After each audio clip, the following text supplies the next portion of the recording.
Ladies and gentlemen, welcome. Welcome, welcome, welcome. Welcome a million times over. Gonna be doing something a little different. I'm used to playing games on Sundays, and well, I left it up to a vote in the Discord. I still have to update my my page on Twitch to link you guys to that Discord, but if you are interested, I will go ahead and send you guys an invite right now.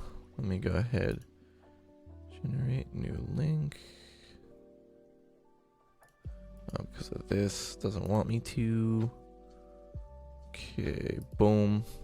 And whoops, I don't want to do that. I want to do this. And there you go. If you guys are interested in keeping up with the stuff I do, that's where you'll find me. Sometimes I jump in the chat there, sometimes I hang out as usual, like I used to do with the other servers. But that's the hangout spot now. You're always welcome to join, and if you want to stay posted on the streams and when we go live, that's definitely the best place to do it. And with that, the unanimous vote for the Discord was between Intravenous and a top-down action game similar to the style of Hotline Miami, I've been told. It was either that, or I talk about my life in the Duke Nukem community. And as you can see by the bold text up there that says just chatting, you can see which one won out. And I'm going to be saving this stream, so excuse me, I'll be saving this stream, so if you don't catch it live or you don't catch it whenever, you're always welcome to refer back to it, and this will be a good point of reference for me to point out some of the things that I've done and some of the things that I enjoyed or despised over the years. But don't worry, I'm kicking things off with the good, because I want to talk about the good and the bad and why I left the community. But I want to get to that stuff later. I want to start with the good stuff, right? I don't want to just start off by like, fucking Duke Nukem. No. It's not like that. It is not like that at all. And I want to take us back, if I can, to ye old YouTube. To my old YouTube. And we're gonna go back, buddy. We're gonna go back to like the beginning. It's gonna be a little embarrassing for me, but it's gonna showcase what I've done. So I just want to show you. So let's switch over to here. You guys can see my screen now, and I've got something up later. That's for later, and that's our music for now. So if you guys want to tune into the music on your own, which would be weird, you're more than welcome to do it. So here is the very start of my YouTube page. There's a lot of videos, as you can see, but look at these. Look at these. I even have videos of when I used to get out of the map in Black Ops, Call of Duty Black Ops. I used to do it with my friends. It was a lot of fun, and I missed it, but it was silly. But I was a kid, 13 years ago. 13 fucking years ago. Let's just tune into one of these. Let's see. I used to find like spots that you could rocket jump to, and spots you could hide in the multiplayer, which I thought were funny as hell. I even had a tutorial, which I probably am gonna, well, I don't know. Maybe I will, or maybe I won't. But it needs an updating. It needs a serious updating. Yeah, I posted some songs as well. Jesus Christ. Look at these views. They're not even mine, but I'm glad I could help people find these songs in the Duke community. Or those that just like the songs. But let's go ahead and start with this video, just so you can hear it. It's so funny. Look at this.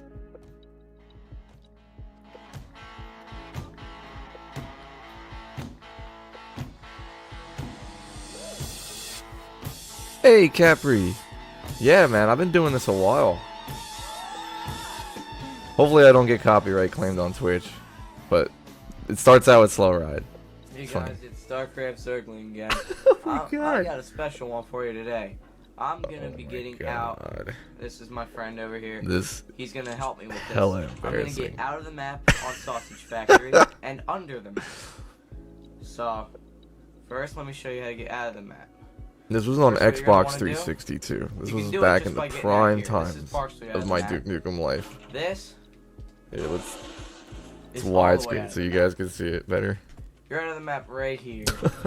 Now I'm gonna tell my friend when to shrink me. He's gonna shrink me. You just Alright, get. that's a little early. But yeah, I get shrunk, get to the bottom Now of the I'm map, under the map. and here I am. I was right finding under the glitches map. like this when I was. You can go How old anywhere was I under the when map, this just came out? not past Video this came out barrier 13 right years here. ago, There's a barrier November right here 15th, and all the way in the back. 2011. So I was So you can't get 13 past those. when I made this It's a video. quick video. You can get out of the map and under. I was But 13.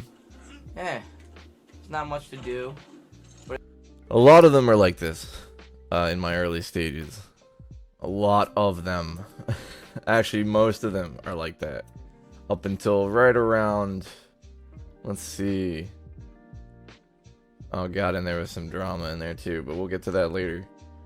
So I get to about here, and this is where I start actually putting up videos from PC, so I don't have to do that funny little screen thing where I put my... It's funny, I'll tell you. I actually would set up a stand, a makeshift stand with my iPod, right? This is how I recorded my video, with my iPod, and it was like a stack of boxes, and it just held my phone up so that I could get the perfect angle on these videos.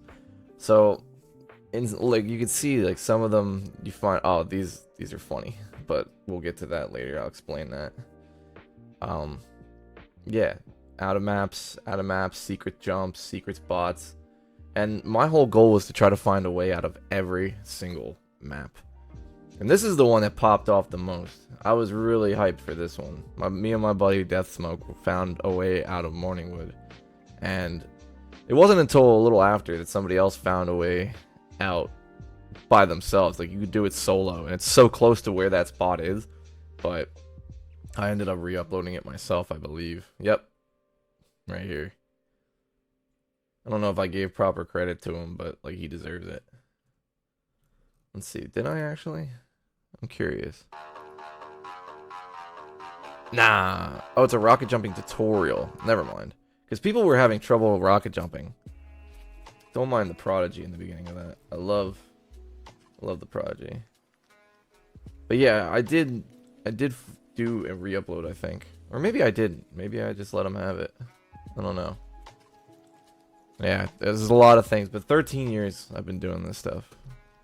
I'm proud of it. If you ever want to check them out, it's so funny. They get really, really cringe. So, it's funny stuff. Yeah, there was some drama in there too. Some sprinkled in drama. That had to do with a clan war that I actually had in the Duke community. It was very, very funny, in my opinion. Very, very funny.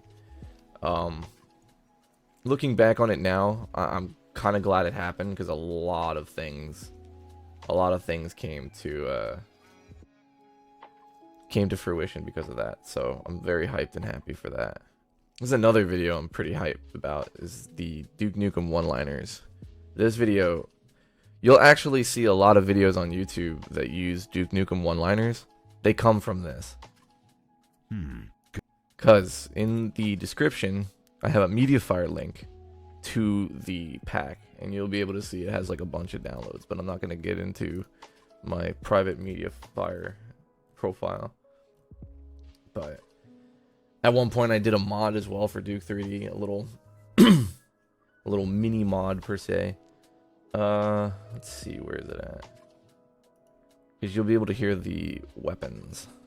I changed all the weapon sounds. No, I did not, actually. I did not.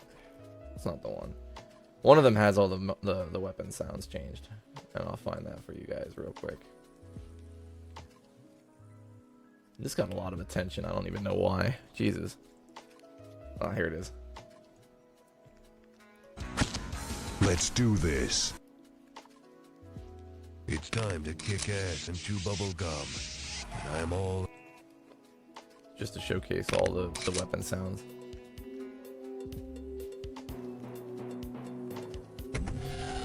Ah, fuck this clown.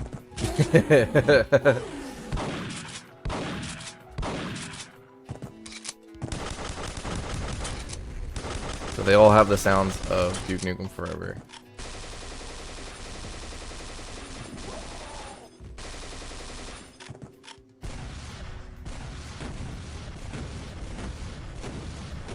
I kind of like it better, if I may toot my own horn. And the pipe bombs make the bouncing sound of Duke Forever. Yeah, I just had to do this a couple more times because I love the sound of it. Shrink Ray.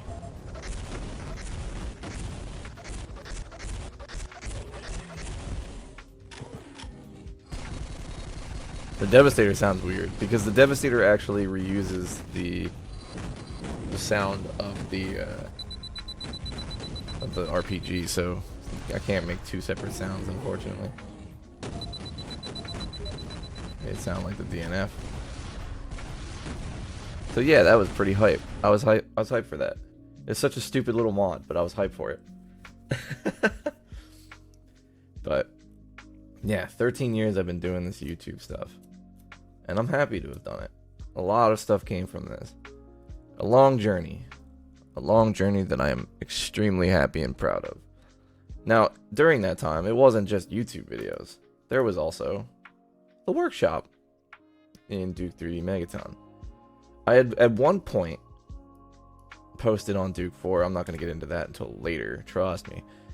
But I started posting on here.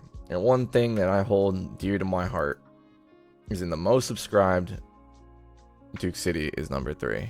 These two maps easily deserve 1 and 2. They're fucking dope ass maps, like by dope ass creators. They deserve it. A lot of these maps deserve it. A lot of them. But this map here is among the top 3. And it is bad. It is bad, dude. It is so cheesy, so corny. And I might even take you through here. I might even just take you through. We're going to do it. I'll show you Duke City. One of my top played maps in Megaton. Kind of crazy. So we'll go. Whoops, right. You have to go to. Right? No, it is in here. Okay. So, Duke City. Here it is. Doesn't matter what I put it on. Does not matter at all. You start out in a train. The lamest train you've ever seen.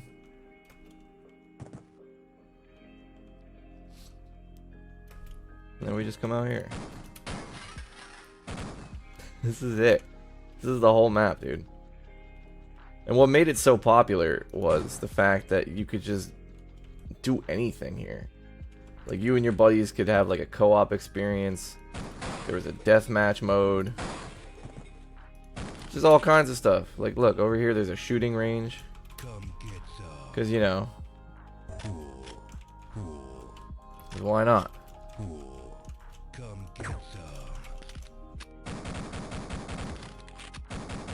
And they go down a little bit. Because I found out later why they do that. But I figured I would keep it. Major graphical glitches. Because it is not supposed to handle this. This little lake. And then the ocean. You can go out into. And I love this little glitch that you could do. But if you go along the wall, like that, you go at fucking breakneck speeds. You actually go faster here than you do on steroids, and I think it's so funny. Very cheap for deathmatch. Very cheap. But yeah. There's a grocery store. Not gonna go in there because there's a dude in there. You know, just hanging out, if you know what I mean. But yeah, it's a grocery store. I had a big plan for this map. Huge plans. Never came to fruition. There was a hotel. Duke Burger, of course.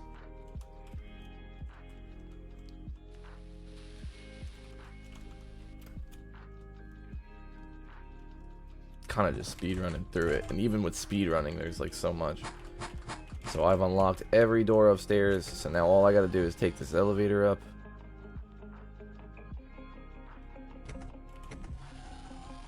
Couldn't get the elevator lined up, it was kind of funny. Now each door opens up to each room. Yeah, and all the rooms kind of look the same. They have different posters, that's the only difference. There's also apartments over there that we'll get to. There's even a glitch here. I wonder if it'll work if I do it. I'm gonna save real quick. Fuck it, we'll save right here. Yep, it still works. So you can glitch outside. There's nothing special out here. It's just goofiness. But if you do happen to glitch out here, there's a teleporter, because I knew people would try to do some stupid shit. And they'd end up back in here. So I knew about the glitch. We all knew about the glitch. But it was what it was. There's that. There's actually a secret up there. I don't have the jetpack yet. Forgot to texture that, funny enough. There's a strip club, of course. Big ass mirror. Karaoke. Of course. And the room back here. And you could even get through here as well. Glitcher. Because I knew motherfuckers would try. But yeah, this map is just so bare bones. It's so, like... so cornball. It's so cornball. Now I can get every weapon.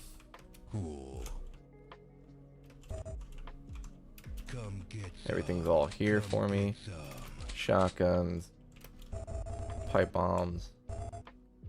And then the advanced armory. I just love that feeling of picking up every weapon and having all the ammo for it. It's a good feeling. It really does feel empowering. Here, nothing special. It's a movie theater. Duke dolls. This is just playing the weather. And then the other theater is Stress 666. I don't even know why I called it that. Goofy. These don't even open or close. And then the teleportation station takes you to different areas. Like this is from Doom. I believe it's E1M9. Stadium, the obvious stadium, and the other apartments. So right here.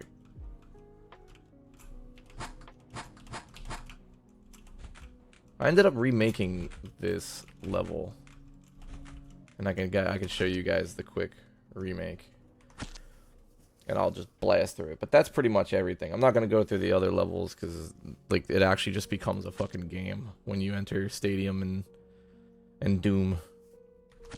So I'm going to quit to title user maps. Yeah, Duke City Remastered. This didn't take off as much. Already looks a little different. Not too different, but you can actually tell I tried. And there's some sort of semblance of a map here. Like it looks a lot better than it did before. There's actual shading and shit on it now. Yeah, a lot different. Much more different. I was learning how to do sprites and shit. Obviously can't still get into the manager's office.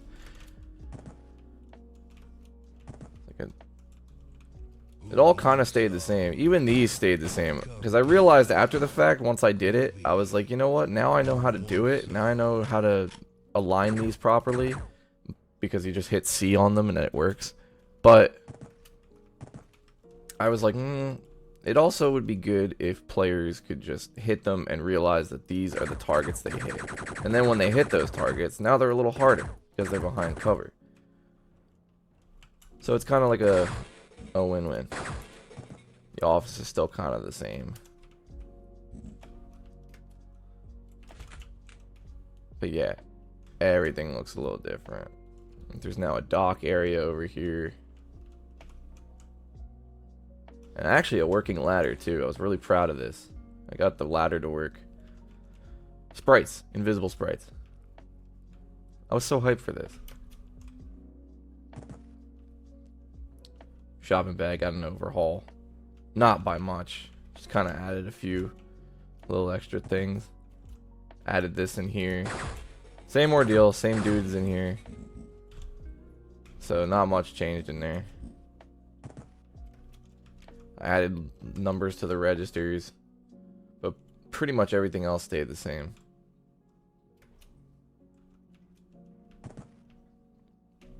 Added a billboard now, which really doesn't do much. It's just there for eye candy. Give a little bit more flavor to this. Duke Burger actually has, you know, all the shit going on.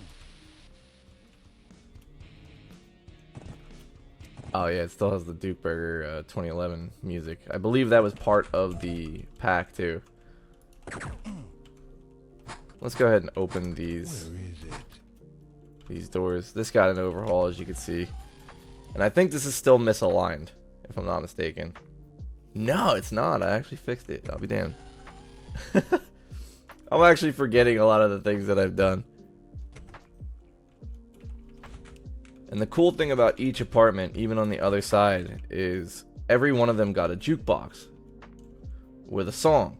And for the sake of this video, and because it actually crashes sometimes, yeah, I was big into Ruby at this time too. Eminem. I don't want to get copyright stricken, so I'm gonna refrain from playing any of these. But yeah, you could actually hit those and the music would play inside of the apartment. Same ordeal over here. And I believe the glitch still works. Does it not? I think I might have patched it. Yeah, just by doing that, I think I've patched it. Oh wow, one of my biggest haters actually joined the chat. That's cool. Thank you for your viewership, Slade. I'm glad you could actually tune in.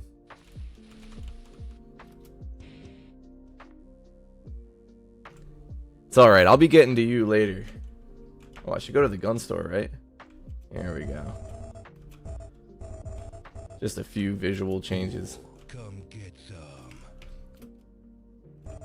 But I'm just going over the things that I've done for the Duke Nukem community that Duke 4 likes to neglect. Figured it'd be a good time to do that. Stupefy. It's a little bit of something for everybody. This room doesn't look too much different, but it's definitely better than the last eyesore. And one thing I've added to the center here is you can start an alien invasion. And shit pops off pretty goddamn quick. Holy shit. Literally. I've also added an upper area in here. So now there's like a projector room. It showcases the map. Very cool.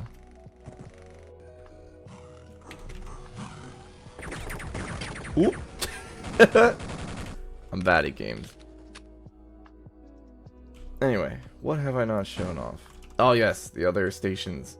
So there is the Hall of Heroes. This is, oh I forget. Oh yeah, Five Nights at Freddy's reference. The Hall of Heroes. Each one has like a look to it. Pallet Town from Pokemon. The other hotels, of course. Stadium. And E1M9. Yeah, he's one of my biggest haters from Duke 4. It's okay. I'm not worried about him. He's starved of attention, so I'm not gonna give it to him anymore.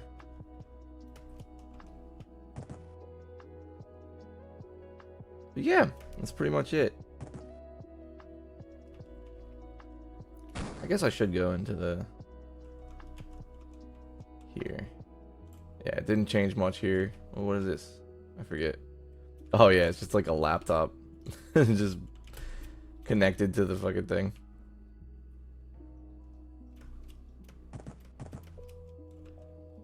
Yeah, not much has changed. But it's nice. It is nice. Breath of fresh air from what it was before. Now, because I want to get up here, there's actually a secret up here. And in one of the levels, you'll get a jetpack over in the teleportation station to where you'd be able to get up here to access all this. And this is just all the weapons that I now DN stuffed my way into. Broken elevator. But we've got this. A secret song. This will probably crash it if I play it, but I'll give it a shot. And it is the theme song from Shadow Warrior. Oh, it did actually work. Holy shit.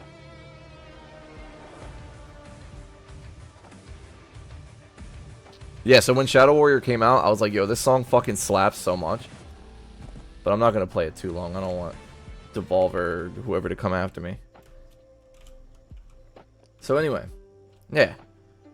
One of my biggest, most played maps of all time. And there's plenty of them. I could just quit the title right now, go to the user maps.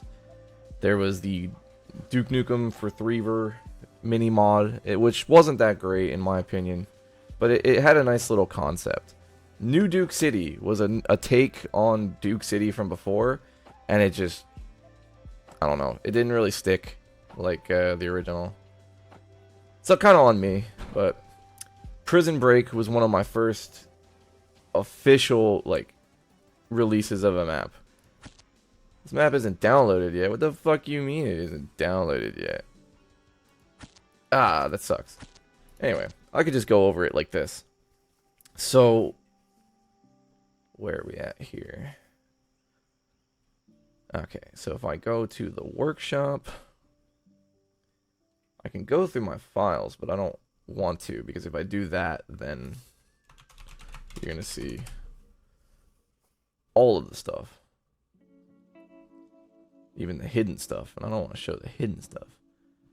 Anyway, Duke for 3ver. I even made a Duke match version of that. And we've got... Huh. Why is it not showing it? Oh well. Maybe it's because I went by StarCraft Zerg at the time? Okay, yeah, that makes a little more sense. Alright, so, I made Cradle to Grave, literally 1 for 1, like, I did not, I didn't use any, like, conversion tools or anything, I just made this map, just by looking at it, and I guess making it. There we go. We have Vidi Games playing a playthrough here. Not really great quality. Let's see. Okay, now it's increasing the quality. Here we go. There we go. So you can see it a little bit better.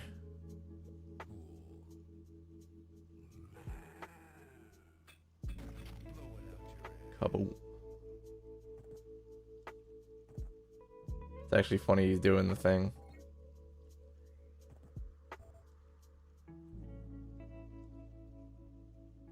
Unfortunately, I couldn't make the ceiling blow up like I wanted to, like it does in Blood. I could if I go back and start fucking around with True Room over Room, but nah, I'm kind of happy with the way it turned out. I might go back to it later, who knows. Who knows?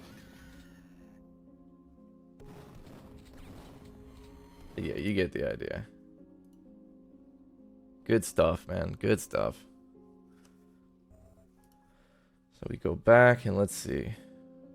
There's New Duke City, Purge of Palatown, Prison Break. There it is.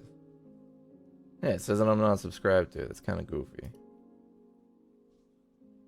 Kind of goofy. But this was one of the first maps I'd ever put out. And I was hyped. Because, like, it looks so corny. It's so corny. But it's a fun little time waster. If ever you guys want to check these out, you know where to find them. Here and on World Tour as well. So.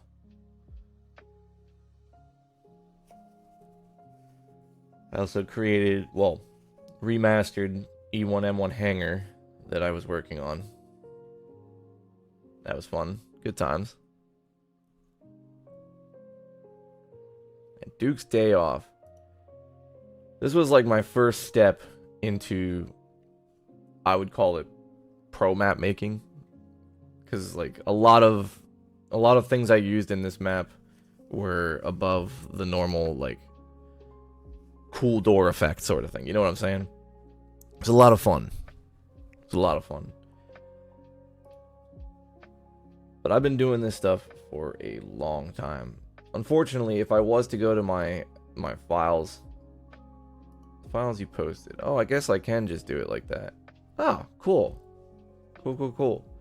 Yeah, I was part of the CBP 9, the Halloween one with 60 Buller, JMW, and CK3D. Still wanted. Look at these guys. Look at this lineup. Oh, Buller was just a tester, and Skarma? Oh, I thought they actually contributed. But these were the guys. This was us. Good times, man. Good times. And speaking of that, it really makes me happy to know of all the people I've met on Duke Nukem, right? Like, just pulling this up here. Let's go into it. This fucking group, man. I've met so many people in here, and even before this group. And I met some really good fucking people in the Duke Nukem community. And 64, you wouldn't know it, but he and I had a pretty troubled past. Like, we were mortal rivals at one point. Not anymore. But it's Duke Nukem that brings us all together. And that's what I loved. That's what I loved about the community. And look, we could even go... What the hell? Music? What are you doing?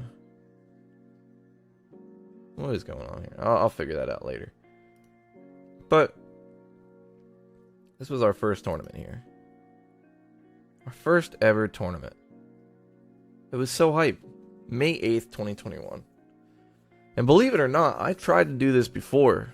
I tried doing this before. If I can go to my profile, let's see. It's in there somewhere. I was looking at it the other night and I was like, what the hell? Right here. This group was created... Let's see. View group history.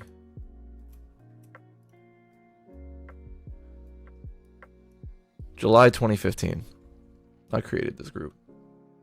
This was the original Friendly Tournaments group. Never kicked off. Because everybody thought I was a cheater. Everybody thought that I had some sort of fucking hacks, and that's why I was so good at Duke Nukem. Like, I was even better then than I am now, if you can imagine that.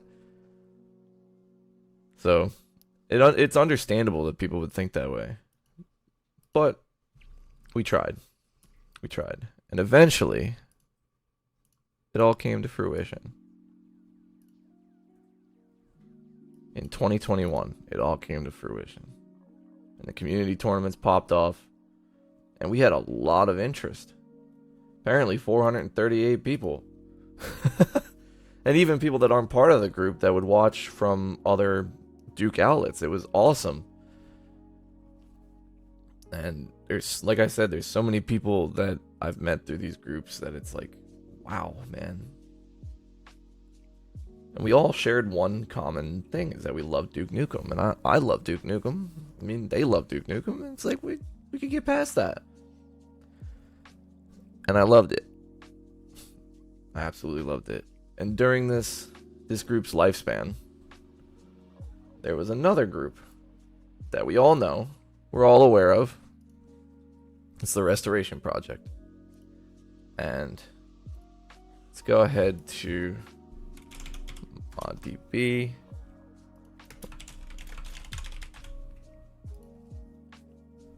Just give him a shout out real quick, because respect to him.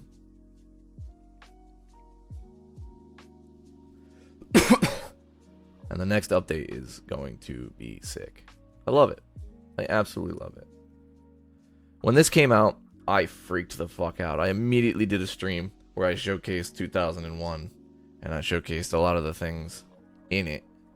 And not too long after that, we started, they started getting groups of people together who understood the engine and all that fun jazz. And they even brought me on board. And I was hype as fuck. Although, with my schedule, I wasn't able to contribute. And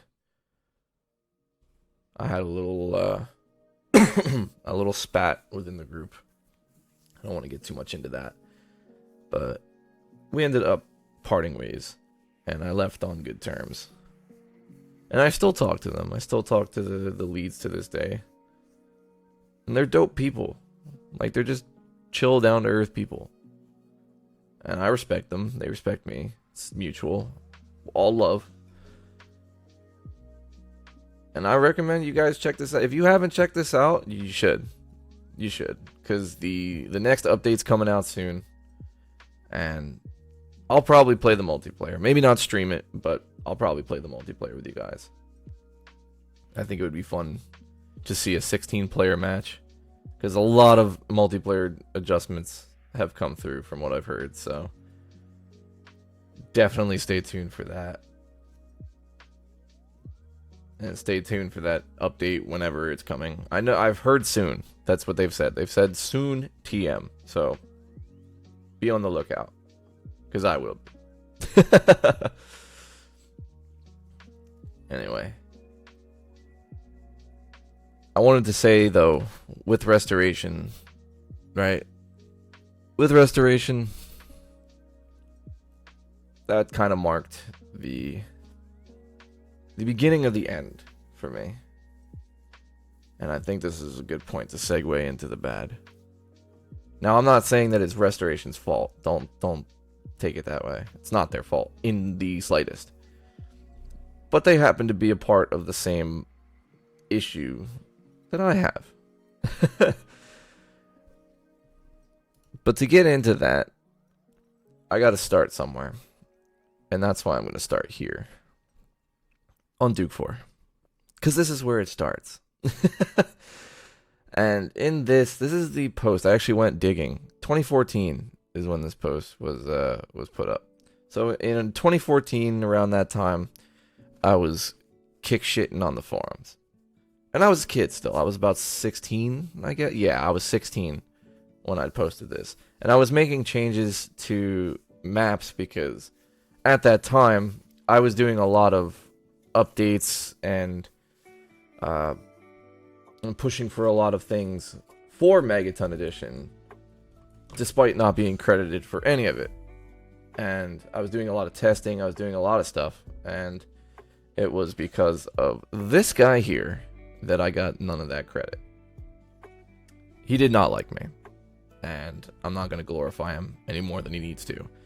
But if you guys want to check this post, feel free. You can see at some point I went on a baby rant. This guy too. Fucking pain in my ass. But I went on a little baby rant. I was 16 and I was getting ganged up on by the moderator and the admin. So I felt attacked, you know? And I went off on them. But yeah. It's pretty sad. It is pretty sad. And this became a common reoccurring theme in all the shit that I did. It would be guys like him or like him that would flagship the shitstorm. Now it's other people. Now we've got people like Slade who make private discords just so that they can use my emoji to talk shit. It's kind of funny, but good day to you, Stewie. How do I say your name? Steweed? Stewed? Good day to you, Stu. You joined in at a terrible time because I just got done talking about the good and now I'm segueing into the bad. Stewed. Okay. Got you. Like id Software. Got you. Stewed. Got you. Thank you for that. Forgive me if for anybody if I mispronounce your name. It's going to happen. But anyway, not to dwell on this post too much. This is where it all started. And we'll get to the final post later. But I want to talk about some other things that kind of jumped in. And, hey, much love for the follows, bro. Much love. I appreciate that. Oops, I don't want to do that. I want to get to the community. And do this. Oh my god, Slade. Even though you're following out of spite, thanks for it. So I'm searching a group that actually existed. Let me see if searching here. No. No way. I guess I gotta do it the old-fashioned way. Let's go to Google. It's on here somewhere. Because I have to do it like this. Here it is. Here it is. And this group still exists. So this group was made in April of 2016. Remember, at the height of people that thought I cheated in Duke Nukem Forever, right? So this group, which ironically consisted of hackers, like, he was a hacker. There's a couple of them in here I'm trying to pick up. No, he's fine. There's a couple of them in here that were... He's a hacker.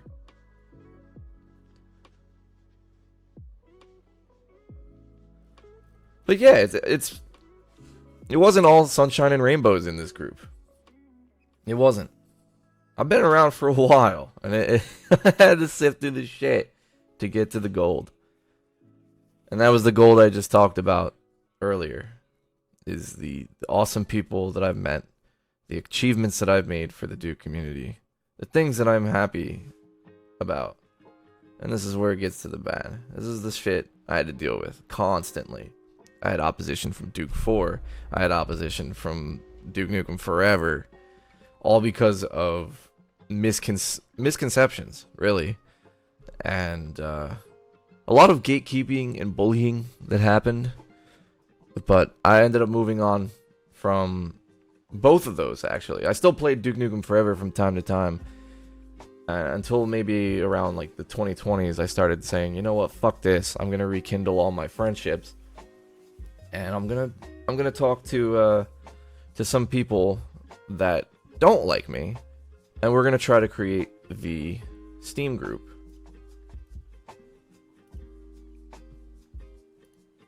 This one here. And I could get into the whole conception of this, which was... I'll quickly go over it. So it was basically a spur-of-the-moment thing. Like I said earlier, I tried doing it before, back in 2014. But it never kicked off. And eventually I tried again in 2021. And I started talking to Vanilla Whale. Who at the time, Vanilla Whale was literally going around doxing me on Duke Nukem Forever. And I was like, brother, what the fuck is going... Like, it got to a point that he stopped. And he just played the game. And I played the game. And I was like, alright, fine. How about this? You like Duke Nukem. I like Duke Nukem. Let's do a group where we try to bring the community together. Stop pushing it away. Let's bring it together. And it worked. It fucking worked. Vanilla went on a spree inviting mass amounts of people. Like, I'd say a good 2/3 of these people are in here because of Vanilla Whale. Because he went into games every single day and invited people into the group. Which is, on one hand, it's great. Because it spreads awareness. And it gets more people involved in what we're doing. Which is cool and great. But also, out of those 2/3, a good majority of them don't actively play and don't really care. They kind of just joined because somebody put an invite in their inbox and they were like, alright, fuck it, click it. And a part of me felt like that was disingenuous at the same time as being inclusive. But we ended up having multiple spats, Vanilla Whale and I, and multiple ideology mixes that just did not mesh. They didn't combine. And it got to, like, I don't know. On the Duke forum? Oh, it might be. I'm going to get to that post later. Because there is one that really got me. Got my jimmies rustled. But we'll get to that. Don't worry. Don't spoil the surprise. So let's see. I kind of have like a tier that I'm going down. I'm trying to keep things on topic so I don't get too far sidetracked, because I do that. But like I said, this group here, all right, back to these guys. These guys fucking hated me, and they spread so much misinfo in the game saying that I was a cheater and that I was not to be trusted. And here's a glaring video I'll show you. Because on my YouTube channel, I exposed them. And nobody really liked talking about that. Where is it at? Here we go. What is up, guys? It is StarCraft Zergling. You're probably going to hear an echo because the guy on my team is got a... Yeah. I'm going to turn that off. Look at that guy. Look at him go. He's already speed hacking. It's going to get to a point where he kills me. There he is. Speed hacking around the map. This is one of the guys in that group, by the way. We call him Nathan because he goes by like a million different names and he never sticks to one of them. Kind of like Tweety, but yeah.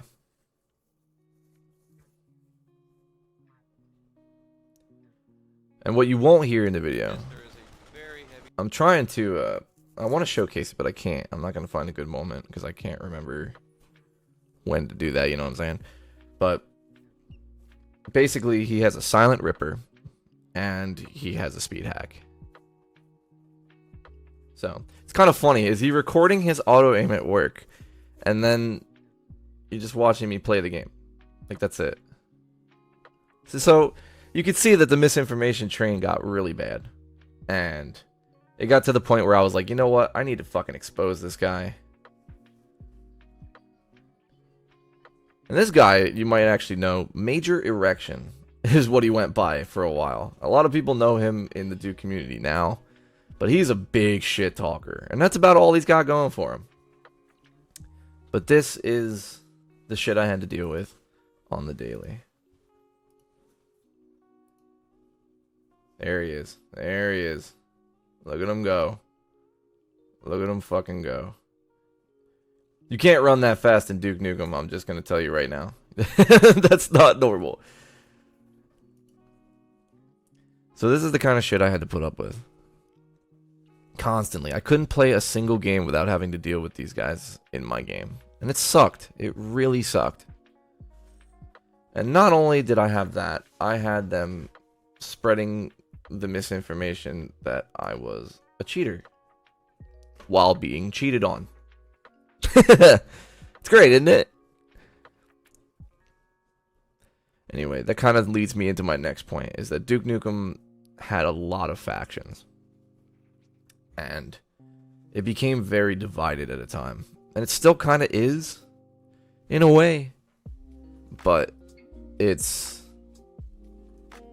not as bad as it was before. It's not as bad. We have a lot of factions in Duke Nukem, and I'm not a part of all of them anymore. A couple of them I ended up leaving.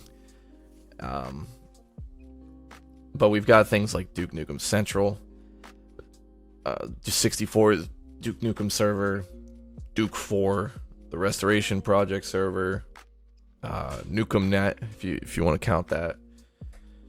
And there's just so many different, like, there's so many different fucking groups. And there's even mine. Like, I'm just adding to the fucking pile. I'm a bit shocked on how the reviews on Duke are mostly positive. Well, they're mostly positive now because we look back and we realize, maybe we were harder on this game than we should have been. Don't get me wrong, it's not great. It's not a fucking masterpiece game. I'd say it's like a 5 out of 10, 6 out of 10. Maybe even a 7 if you count the multiplayer. It's pretty average. Like, it's not the worst. Like, it could absolutely be better, but anyway, I digress. NukemNet is a way to play old classic games through a browser software. It's run by Blue Dragon and Nukem, and it's pretty cool. You could play Duke 3D, Blood, Shadow Warrior, all those old classic build games. That's a way you could play them, and they have a Discord server where you can join in. A lot of no, not Nukem. Is it? No, I don't think so. Here is the group I can show you. I'll pull it up. So this is NukemNet. Right here. This is their Discord. But on this Discord, there's a whole lot going on. There's voice channels, there's the bugs and stuff. This is where they do a lot of their organizing, but they have a lobby that's like connected to their lobby. Hold on. You can just pull it up, right? Welcome to NukemNet. That's Z who did that voice there. It's not that big, actually. It does require that you have the files, so you have to, like, obviously buy you have to buy Duke Nukem Welcome or what have to you. NukemNet. Oh, is it telling me I have to go to the website? Oops. Okay, so there is an update. But that's basically what it is. I haven't updated it recently, so there's that. Yeah, I guess you could do that, but I'd recommend buying them. Just because it's like, I fuck with piracy. Don't get me wrong. But there's certain points where I'll draw the line on piracy. Like old games that you can get for like $5, just pay the $5, Or if it's an indie game, like an indie game that's not asking for major microtransactions, go ahead, buy it. Support small developers. But anyway, back to where I was. Where was I? Okay, so yeah, Duke Nukem kind of has a lot of factions, and I'm not in all of them. Like I said, there's a couple of them that I left, and I just don't want to be part of all those factions. I wanted Duke Nukem to be unified under one front. And that's something that not all of the factions can handle, right? Some of them are inclusive. Some of them are gatekeepy. Like you've got Restoration Project, which is pretty open to new members. They're very inviting. But some people might not view them in a positive light. Not that I could understand why personally, but it's kind of that way with every server. Every server's got like some sort of negative stigma behind it. The one that really stands out in that entire situation is Duke 4. And like I said, I'll get back to that I'll get back to that post I was talking about earlier. We'll get to that. Because it needs to be fucking analyzed. And I just want to segment into the fact that Duke Nukem Forever, back to this again. Remember that cheater problem? 2024, bro. It's still fucking happening. Still fucking happening. And it actually happened in our last tournament, where we had a suspected cheater. So right here, for the final lineup of players, it was going to be Arthur Blue, Red X, Red X took Arthur Blue's place. It's going to be Arthur Blue, Lord Wrath, Buller, Jag Taggart, Tiger Car, Cyan, and George Nukem and UBQD. Big tournament. But Arthur Blue he played his match, and it came down to Arthur Blue versus Red Platinum. And he went 19-0 against Red Platinum. And while I was watching and spectating the match, I noticed something was very off about Arthur Blue's playstyle and how he was playing. It was like he was looking through walls to see where he was. And I was like, no. I knew exactly what he was using. And I was like, no. So I made them replay the match. And I asked Arthur Blue to record his match and send us the video after the match is over. So Arthur Blue ended up winning again. A little more believable this time. So I forget what the score was, but it was like a good back and forth. But when I asked Arthur Blue to send the video, he didn't have it. He said, I don't have it. It's a black screen, which is bullshit. It was all bullshit. So I was like, I have no choice, but I'm gonna have to disqualify you because your first game was not legit, clearly.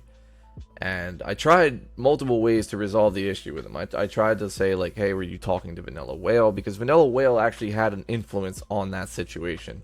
And I know for a fact that Arthur Blue was taking from Whale because he changed his name for the tournament to Arthur Whale. So pretty much giving away the fact that they were working together. So I was like, yeah, I don't fuck with this. Yep, banned. Because we care about fairness here. We care about cheaters. We don't want none of that shit. Alright? So Red Platinum ended up moving on instead. And even he was willing to say, fuck it, let him go. I don't care. It's fine. But I said, no, fair is fair. I want Arthur Blue to be held accountable for his actions. So it's not about, it's not about like, whatever. Because if I do let Arthur Blue go, now I'm just opening a fucking can of worms for every cheater to just come in and act like a piece of shit. And no. I want cheaters to know we stand firm against them. Because I hate cheating. I hate it. Especially since I was dogged on my whole fucking Duke career for being a cheater that I actually fucking wasn't. But I digress. After all said and done, the tainted name of StarCraft or Star Nukem, whatever you knew me as, that dissipated. And a lot of people that hated me back in the day started to come around, started to realize my intentions were only good. And I only wanted greatness from the Duke Nukem community. That's all I wanted. I wanted it to be good. And, well, then we get to this part. The part you've been waiting for. I'll pull it up. Here we go. This might be the thread you were thinking of, Stewie. If it's not, let me inform you. And this was clowned on by the entire Duke Nukem, or Duke 4 community. Because they thought it was, oh, a little piss baby having a rant. But I'll read it out loud for you guys. Good day all. This is going to be a long post, so either buckle in or see you never. I've been playing Duke Nukem games since I was 4 years old. This is true. betting on Duke all the way up to the bitter end. At 8, I was dabbling in countless editors and video games until I reached about 12, where my love for Duke 3D would be rekindled by the flames of Mapster 32. I spent so much time in that editor, and frankly I owe my choice in career to that program. Yes, I'd like to become a game developer. The simplicity and complexity of the engine allowed my creativity to flow in ways that even amazed myself. You can do a lot with that editor, and I love it. Though, oops. Well, hello. Hello to you, Wiz. Let me deal with that later. Daddy's talking. No, I'm kidding. Though while I was pumping out maps for Duke 3D, I was spearheading the multiplayer scene in Duke Nukem Forever, dedicating a lot of my youth to DNF, even starting a YouTube channel where I'd post my glitch findings in DNF's janky yet exciting multiplayer, as you've seen. In the early 2010s, I trained and learned everything I could about that game and its communities both on 360 and PC, becoming feared to the point of accusation. I'm still sitting at a collective 2,500 hours between the two platforms. It's probably more close to like 3,000 hours now, because I think I'm at 2,100 on PC now. Let's actually take a look. I'm curious.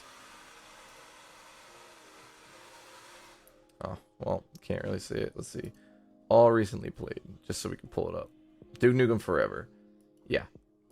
2,194 hours. I have a lot of time in the game. A lot of it also goes into the editor, because when you pull up the editor, it says the thing. So, like, it pretty much puts me on Duke Nukem no matter what. So, whatever. Anyway, back to the point. Where did I leave off? Okay. In the early 2010s, I trained and learned everything I could about that game and its communities. Yes, I'm still sitting here collecting it. Okay, that's what I read. Sorry.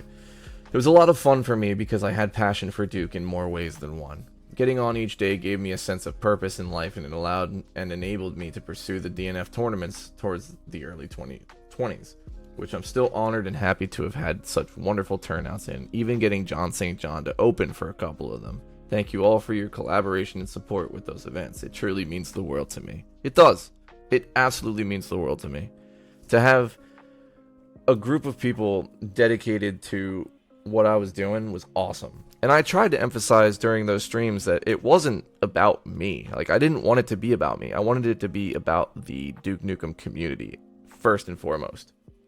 So whenever you look at the tournaments, all of the tournament banners say, by the community, for the community. Because it wasn't by Star Nukem. It wasn't by Vanilla Whale. It was by the community, for the community. And that's all I wanted. A little recognition would have been dope, but I digress. We'll get to that in a minute. Despite it all, I'm now sitting here left wondering, why the fuck did I put so much time and attention into this franchise? The answer was one simple: to boost awareness and recruit new faces to the Duke Nukem community.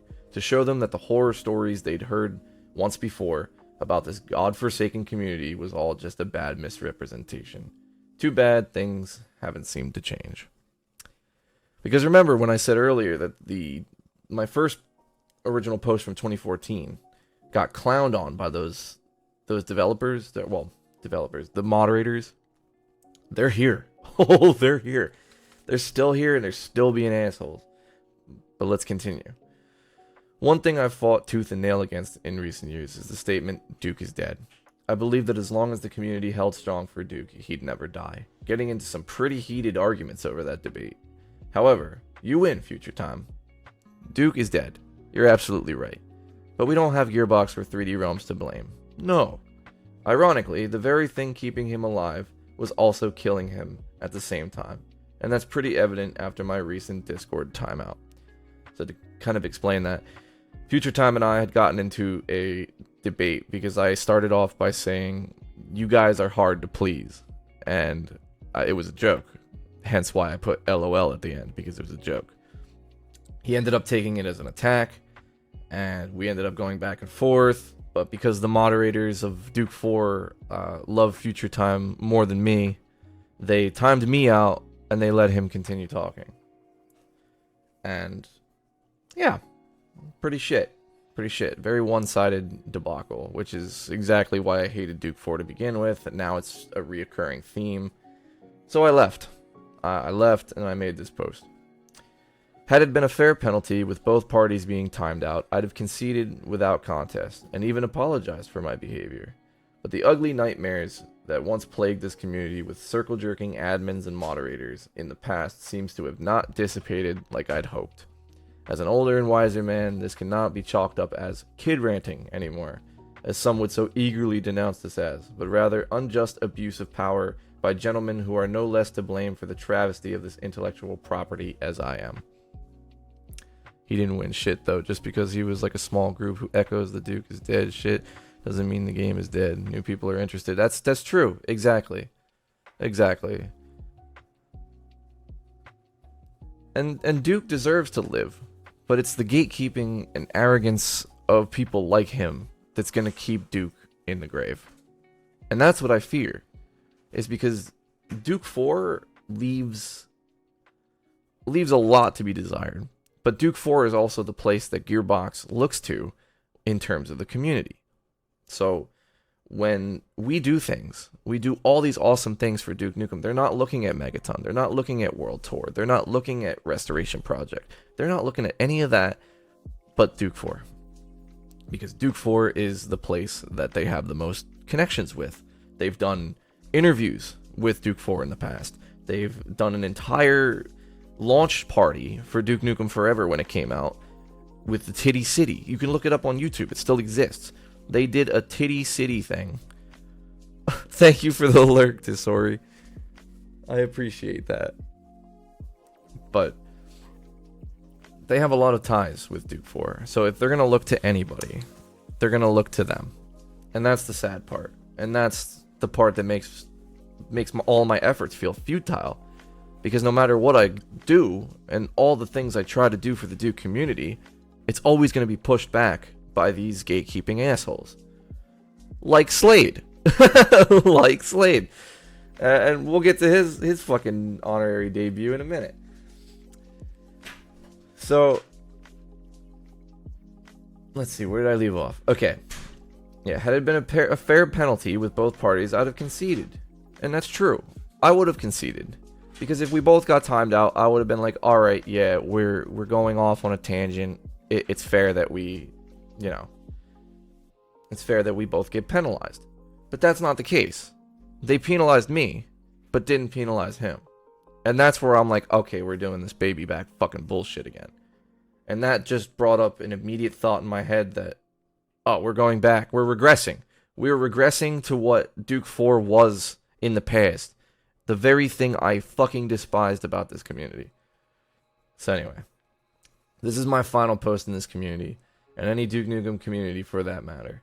Duke 4 has single-handedly ruined my perception of the community and the franchise as a whole. The cynical, negative, power-tripping individuals that run rampant in here are what's slowly eating it away, and while you continue to holler and whine and kick and scream about how there's no chance of a good Duke game happening, take a good look in the mirror and give yourself a pat on the back because it's your fault we won't get another game.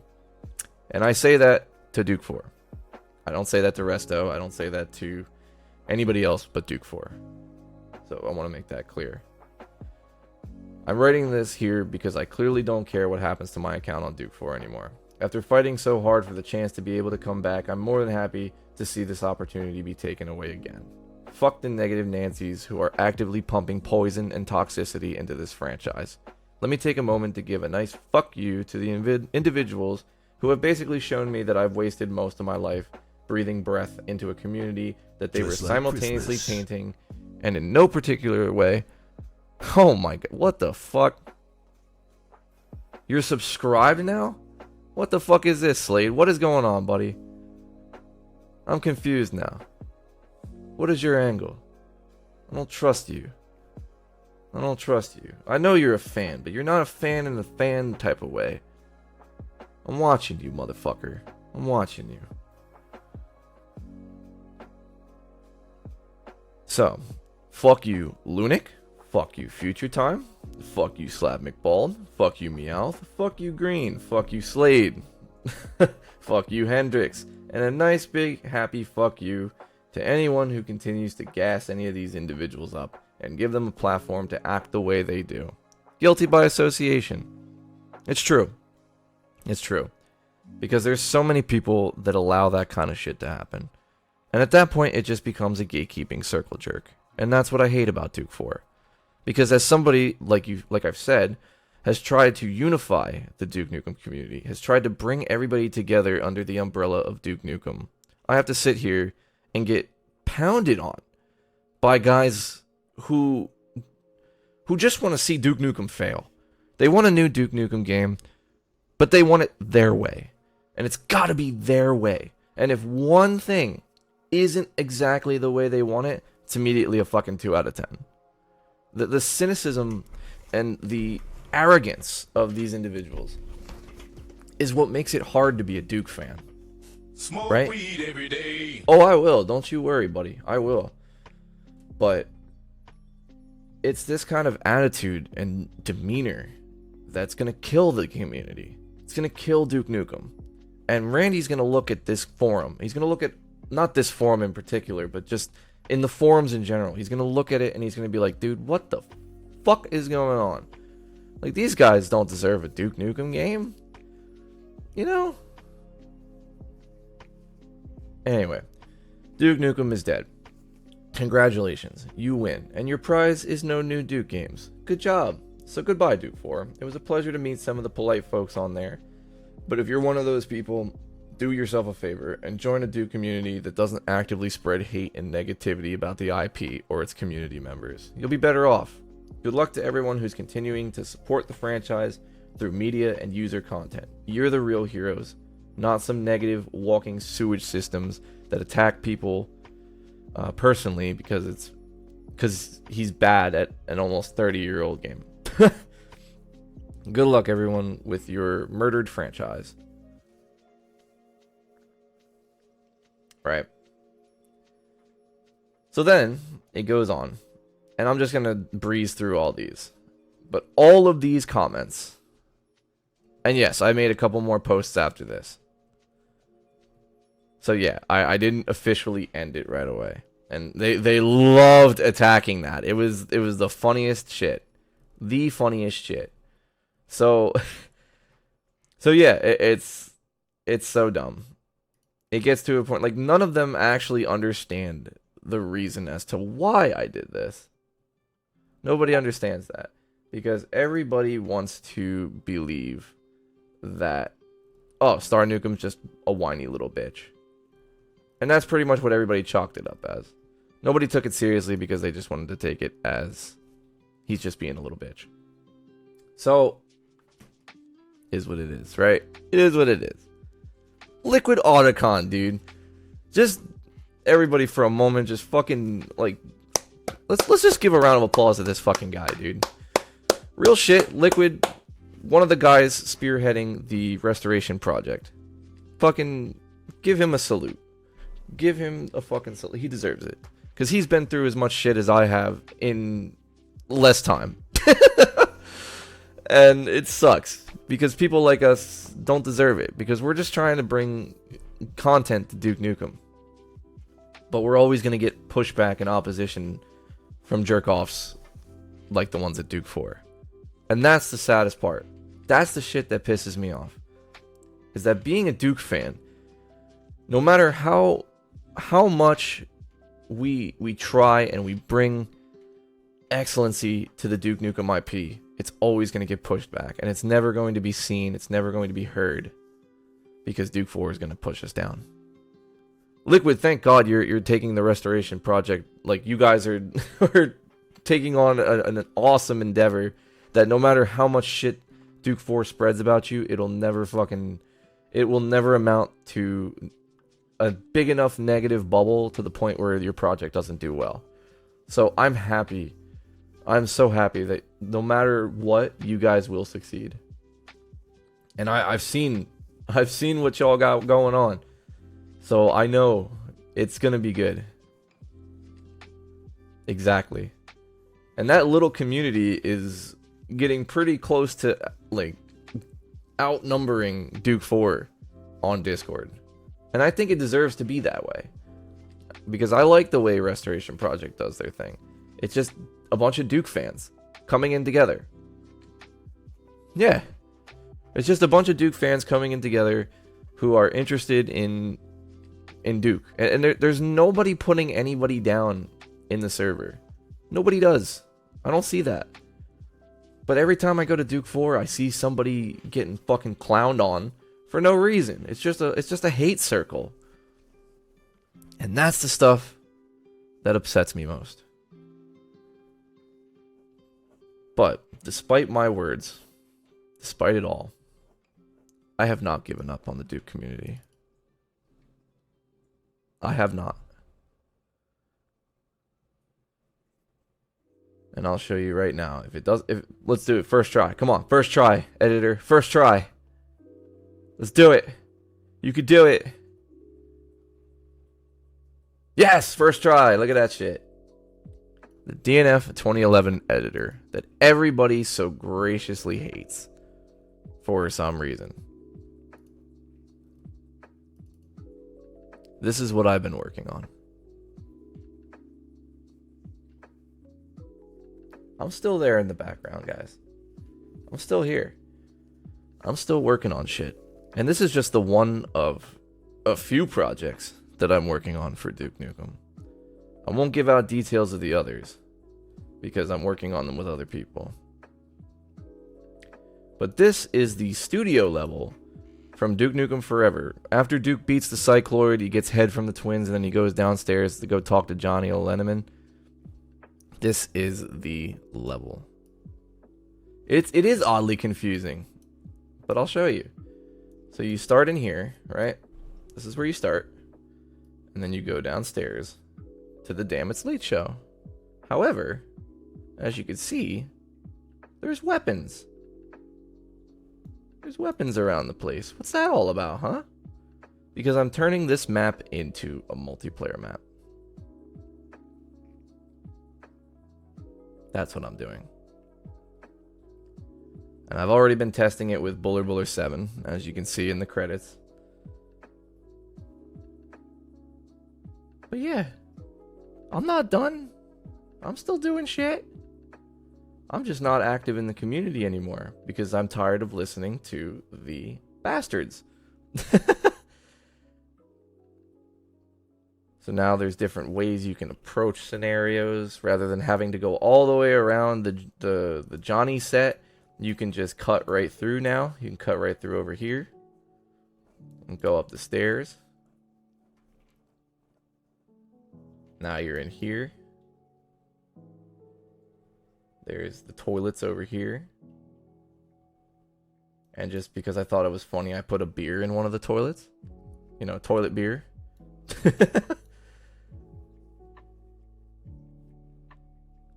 I also put in the regular pistols.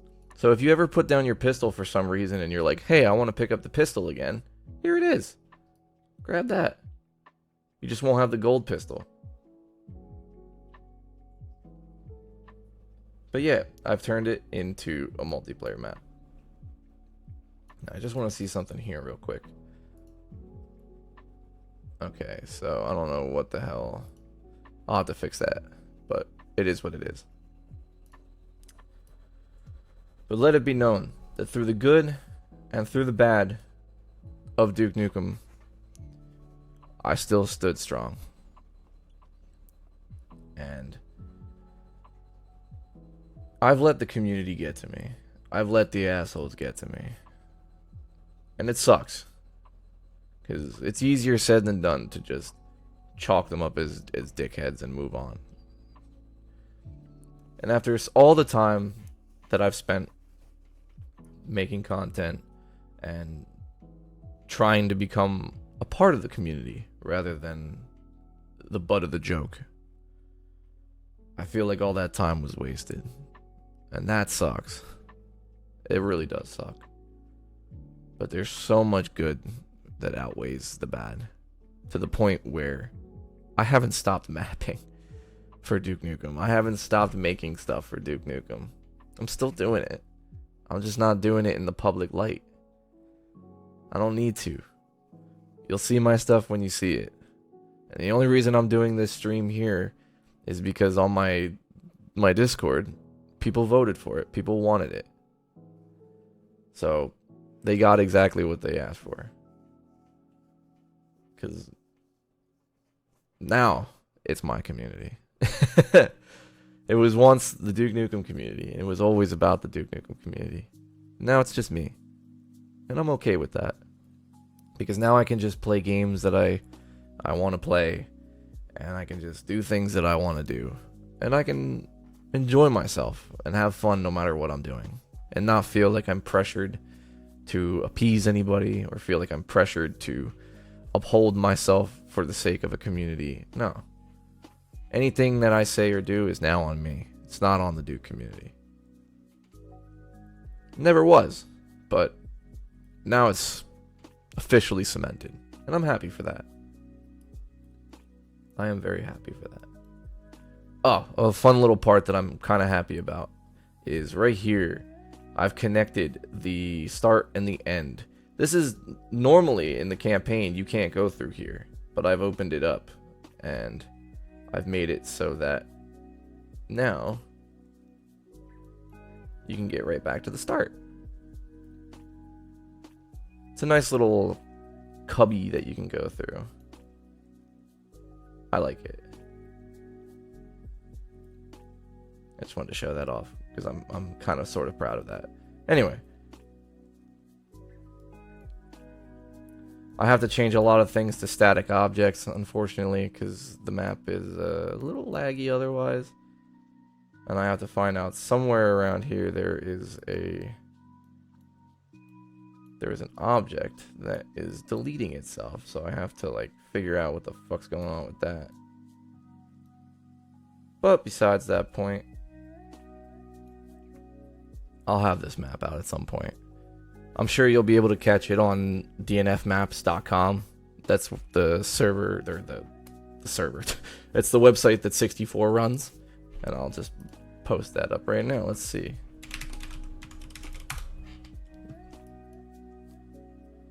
So if ever you guys want DNF content, this is the place you should go for it. If it ever wants to load, that'd be super dope. Super, super dope. That's lame. Okay. Yeah, here it is. What's going on here? Let's do this. Okay. So I guess just the website itself is lagging? Ooh, I wonder if he renewed the license. Oh. That's a shame. I hope he didn't lose the license of the oh, that sucks. I'll talk to him about it. I'll let him know. But this is the place that you would normally be able to go for Duke Nukem Forever content. However, doesn't look like it's doing too well right now. So I gotta talk to 60 about that. Let him know. But yeah.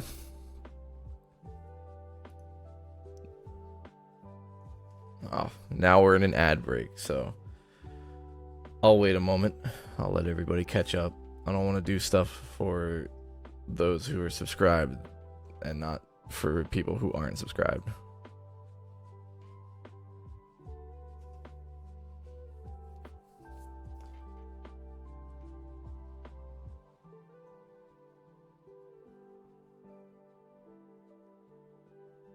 Ah, I guess you're subscribed now, Slade, so you'd be able to hear.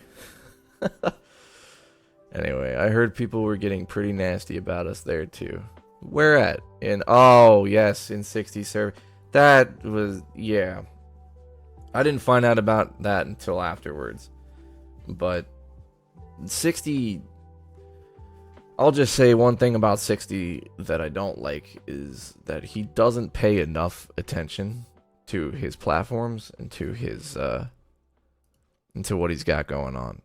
So he falls under this category of like people with lives who have way too much going on in those lives to the point where they can't focus on the other things they've said. Like 60 sets up a lot of shit that he can't manage, right? Like he sets up things that need management, but he's just not there to manage it.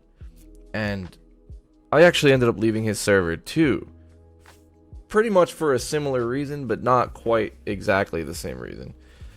Once Future Time ended up joining back into the server, and I had mentioned something to 60 about like, yo, like what the fuck, because like I didn't expect it, and I just don't want to be in a server that he's in, because I'm not beat for that kind of shit. I'm not even beat to see his name. That's where I'm at, because it all kind of started with him, so I just can't even look at his name. So I've mentioned something that, like what the fuck, and he welcomed him back with open arms. So I was like, you know what? Nah, I'm out. Peace, deuces. That's all it took. That's all it took. And it might be petty. You can say what you want, but I just can't look at him. I can't see him. Sorry. That's me. That's my thing. Sorry. But I don't blame him entirely. But I do blame his lack of awareness and his lack of doing something. Right, being neutral is taking a side. It's kind of tough. But yeah, we'll try NukemNet at some point. Maybe not today, Stuart. Maybe not today, but we'll definitely give it a shot. If you set it up, there's people that are on there right now that'll be down to play, and they'd love to play.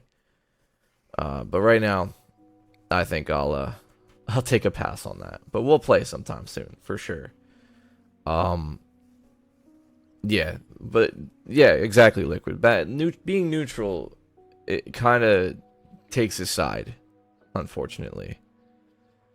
And he doesn't realize that. And I've tried to explain it to him, but he just doesn't get it. Like, he's got too much going on to the point, and he'll use that excuse too. He'll be like, oh man, I got so much going on, I don't see all the shit that goes on. And I'm like, I could have done something as an admin of the group. I could have kicked Future Time. I could have kicked the other guy that joined in. I could have kicked all these people, but I wasn't gonna do it because it's not my server. It's not my decision. Despite being an admin, despite him having enough trust in me to do something like that, that's not me. If it was my server, yeah, I probably would have like done something. Maybe not even right away. Maybe I would have been like, gave him a role like eggplant enthusiast or something stupid like that. That would have been my meeting halfway situation. And that's actually what I recommended he do. But instead he gave him a role of the title of Pig Cop, which is basically better than a new guy. It's like a welcome back sort of thing, but I didn't want any of that. I didn't want any of the bullshit. So I left. So that's that simple. Don't dwell on it, just leave. Just walk away. And I'll keep doing my things in the background. I'll keep doing me. That's all it is now. But I won't lie and say that it doesn't feel bad to have fucking 13 years of my life feel like it was wasted in a way.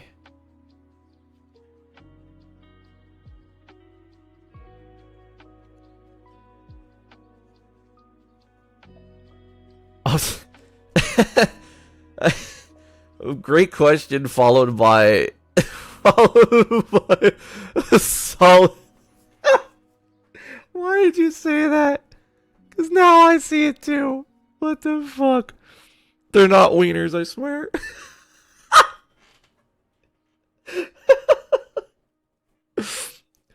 Oh my god. Yeah, I guess I'll have to make them purple now. I'll make them purple so they look like fucking eggplants. Thank you for joining in too, October. Another man that deserves a salute, working alongside the restoration project. Respect. But let me get back to Kira, because that's a fair question. That, I don't think I can. You know, I'll think about it. Because Duke 4 hates DNF. They hate it. And they won't even give the streams the time of day because it's Duke Nukem Forever. So unless it's Future Time, does it, then everybody's gonna pay attention because that's just how the sack riding works. But like, I digress. I might. I think maybe just for the love and respect of Restoration, I'll do a stream of the multiplayer. I won't make it a reoccurring theme, but I think I would be down to do that because it's respect and y'all deserve it because you guys have shown me mutual respect and I can't thank you guys enough for that. So when the Proving Grounds drops, I'll dedicate my next stream to doing the MP for that. To be sure, so you can tell us how he ruined the shot.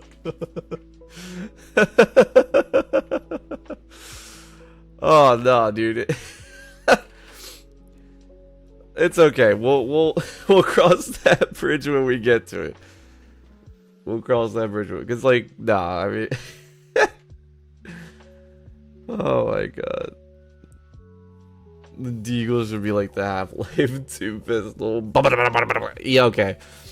I'll tell you right now, having the people actually did that at one point. They binded the pistol to the mouse wheel because the pistol doesn't have a recharge rate for the fire, so you could just continuously fire it as fast as you can click. And I did it. It was funny as fuck. Like I was doing it with just my left mouse button. I didn't use the mouse wheel. I actually like fanned my shots with the pistol. I'll show you like real quick. I'll just like bring it up. Let's go to 2001. I'll show you. 'Cause this is what I do. If it wants to load, that'd be awesome. Here we go. Okay, boom. I'm just gonna bring up. Oh yeah, no, you can't do that shit no more. Not at all. I'm going to go to. I think there will be a pistol start here, right? I'm sure. Yes. Okay, so you see how fast? That's just my left mouse button. That's fucked. That's fucked. So having that changed is completely fair, I think, because like you could just set it to the mouse wheel, and if you have a mouse wheel that scrolls like really fast, you just get fucked. So no, and people did that in multiplayer to the point where I called someone out. I'm like, yo, dude, can you not put that to the fucking mouse wheel? And they were like, why? It's loud. Like, no, it's not allowed. It's got a shit. Like, you might as well have a fucking cheat. And he's like, oh, fine, I'll change it. And then they changed it, and it was actually really respectful. So I respect and appreciate that they did that.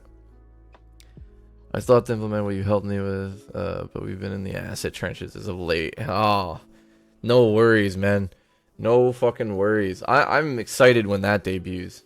I'm really excited for that. Sometimes I'll just sit in the map and I'll just fucking play with it, and I'm like, I can't stop. I can't fucking. It's so much fun, dude. I don't know if you've tried the map yourself, like if you've taken a moment to like give it a shot, but dude, just it feels so good. It feels so good and so fun. But anyway, I digress. I don't wanna spoil anything, but there's something in the works, and October fucking spearheaded that one. All I did was add one line of code. That was it. That's it. But respect, bro. It's gonna be dope when it comes out. It's gonna be dope. It's changing the Deagle deal slightly higher damage value now to make up for it. That's fair, I think.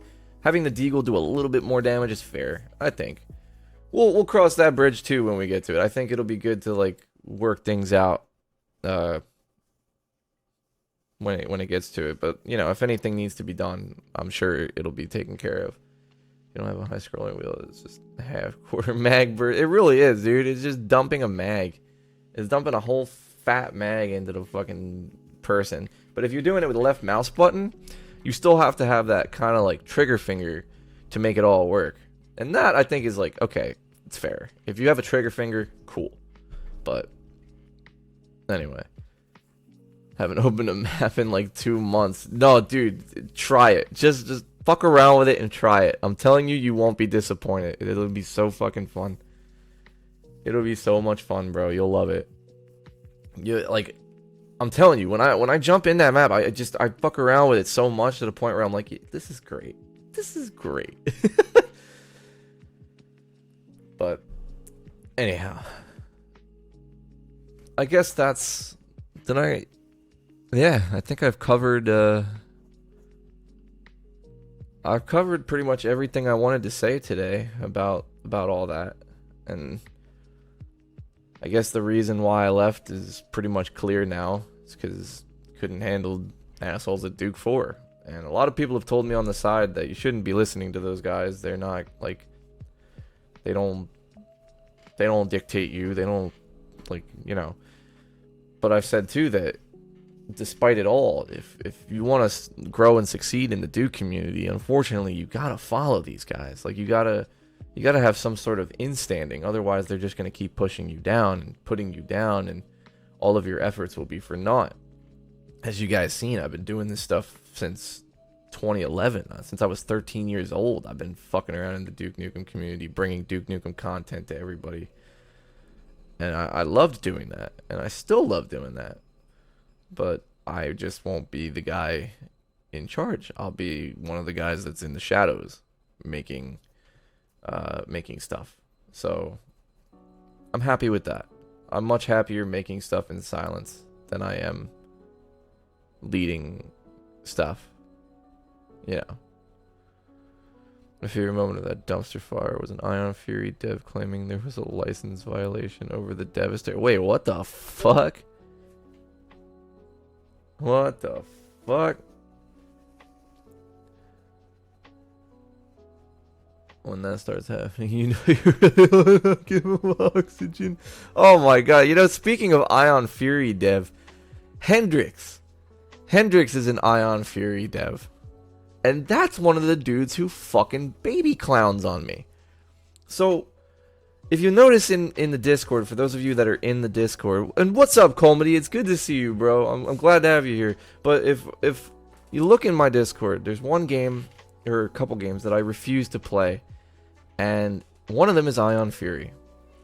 And I will not give them the time of day after what Hendrix has done to me. No, not Jimi Hendrix. Not that guy. Jimi Hendrix is a savage. All love to the GOAT. But, like, no. When we're talking about Hendrix 266, is that his fucking... I don't know. Dude's a dick. Okay? And I will not support his game. And unfortunately, that means I have to also not support the other devs who have really fucking put in their blood, sweat, and tears. Respect to them, love to them. I hope they succeed in life, but not Hendrix. Hendrix is not there. I don't like the guy. Don't like him. He came back from the dead to give Star the finger. Yeah, man, I love Jimi Hendrix, man. He came up, he knocked on my door, and he was just like, "Hey, yo, man." And then he fucking flipped me off. And he just walked away, man. It felt really bad.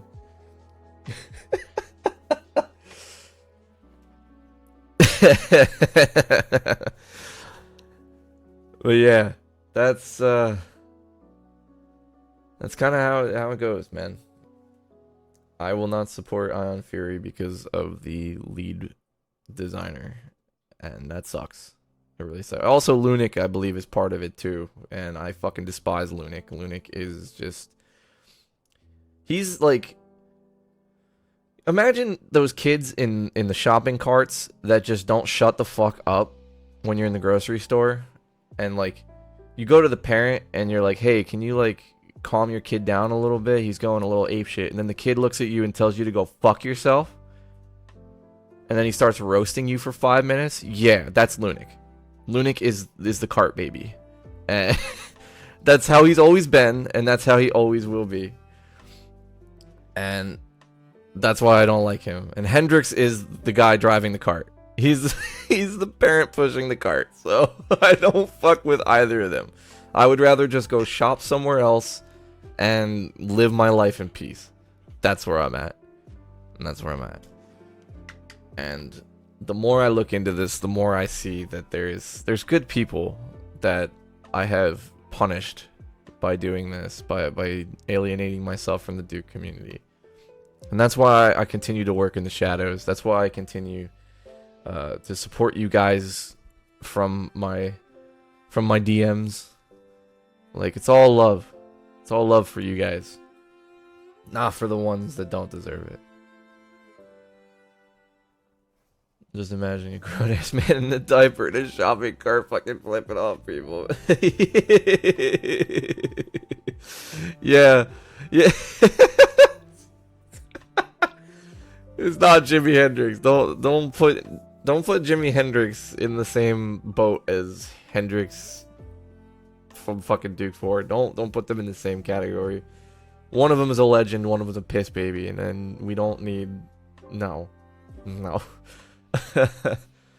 multiplayer nights, dude, are so depressing to look at. It's so depressing. Because, like, I'll see, like, 1 or 2 people playing. Like, it'll be Luke or Nuked that are playing, and I'm like, oh, man. It hurts my heart. It really does. It hurts my heart to see that. And DNF 2011's still kind of thriving, surprisingly, but even that's not pulling the numbers it used to. But seeing Resto just, like, it hurts me. Oh, the update will fucking drastically help. You have no idea. You have no idea. Because a lot of the qualms that the 2011 community had was, it just wasn't perfect. Like, they want perfect. I don't know why the fuck they want perfect right out the gate. But they had issues with crashing, of course. That's going to be eliminated. They had issues with, like, some of the weapons bugged out a lot. That's also getting addressed. A lot of the qualms that they had are now going to be eradicated with the next update, and I'll be sure to let everybody know in the DNF community that, like, they need to check this out, and it's worth it, because it's going to be great. I know it's going to be great. You guys have been working hard, and I can't wait to see what is in store.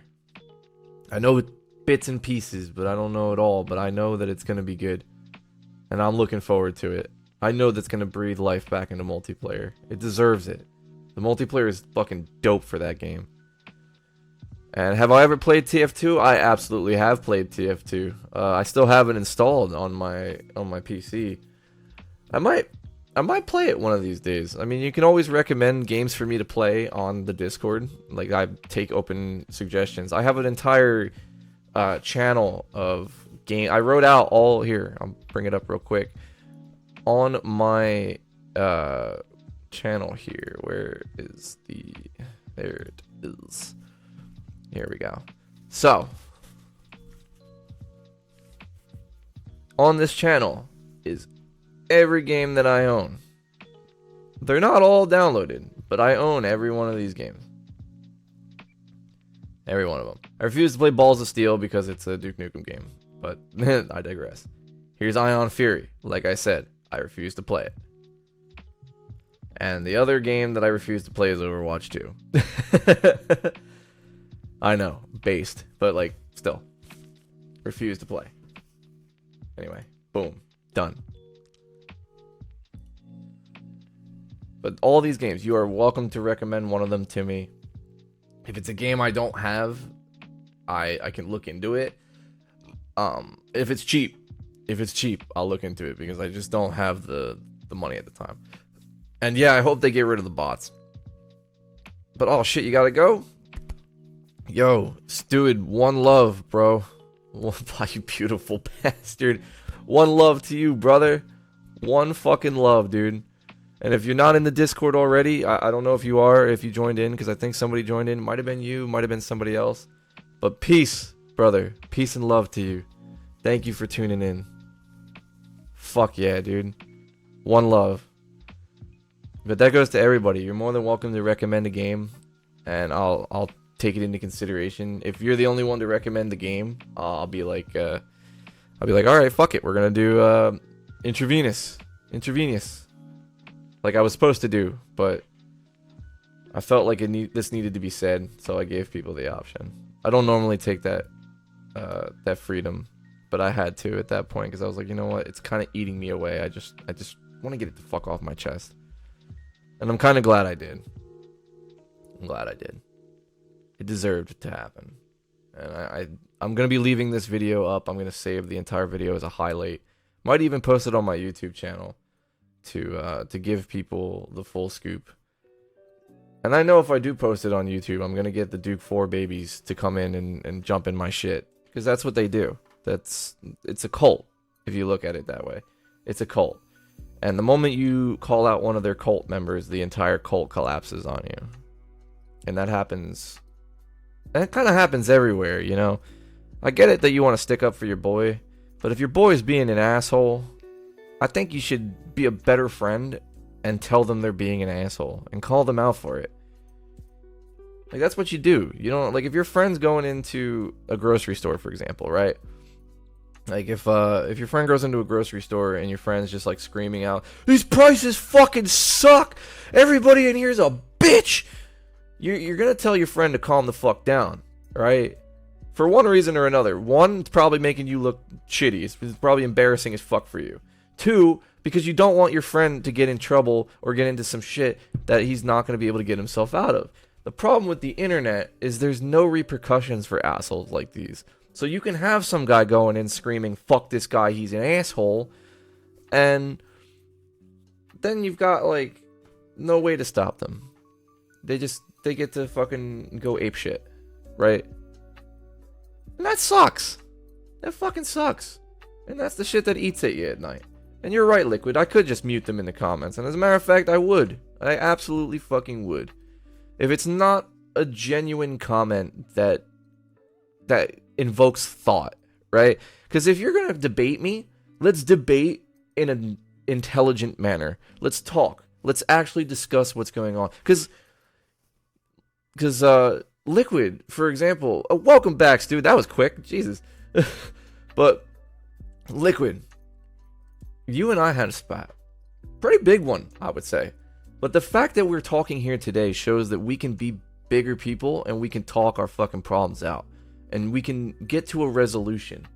And that's what we need in society, in human interaction. We need that. Healthy discussion is good. Even if we get to a point where it's unhealthy, we need to be able to reel ourselves back in, admit when we're wrong, and just come to a better solution, a better resolution. And that's what we did. And I'm so glad for that, dude.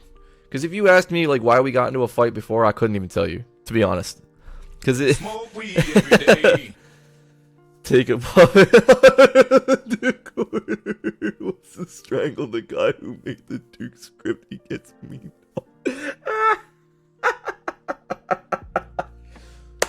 Fucking hell yeah, dude. I will.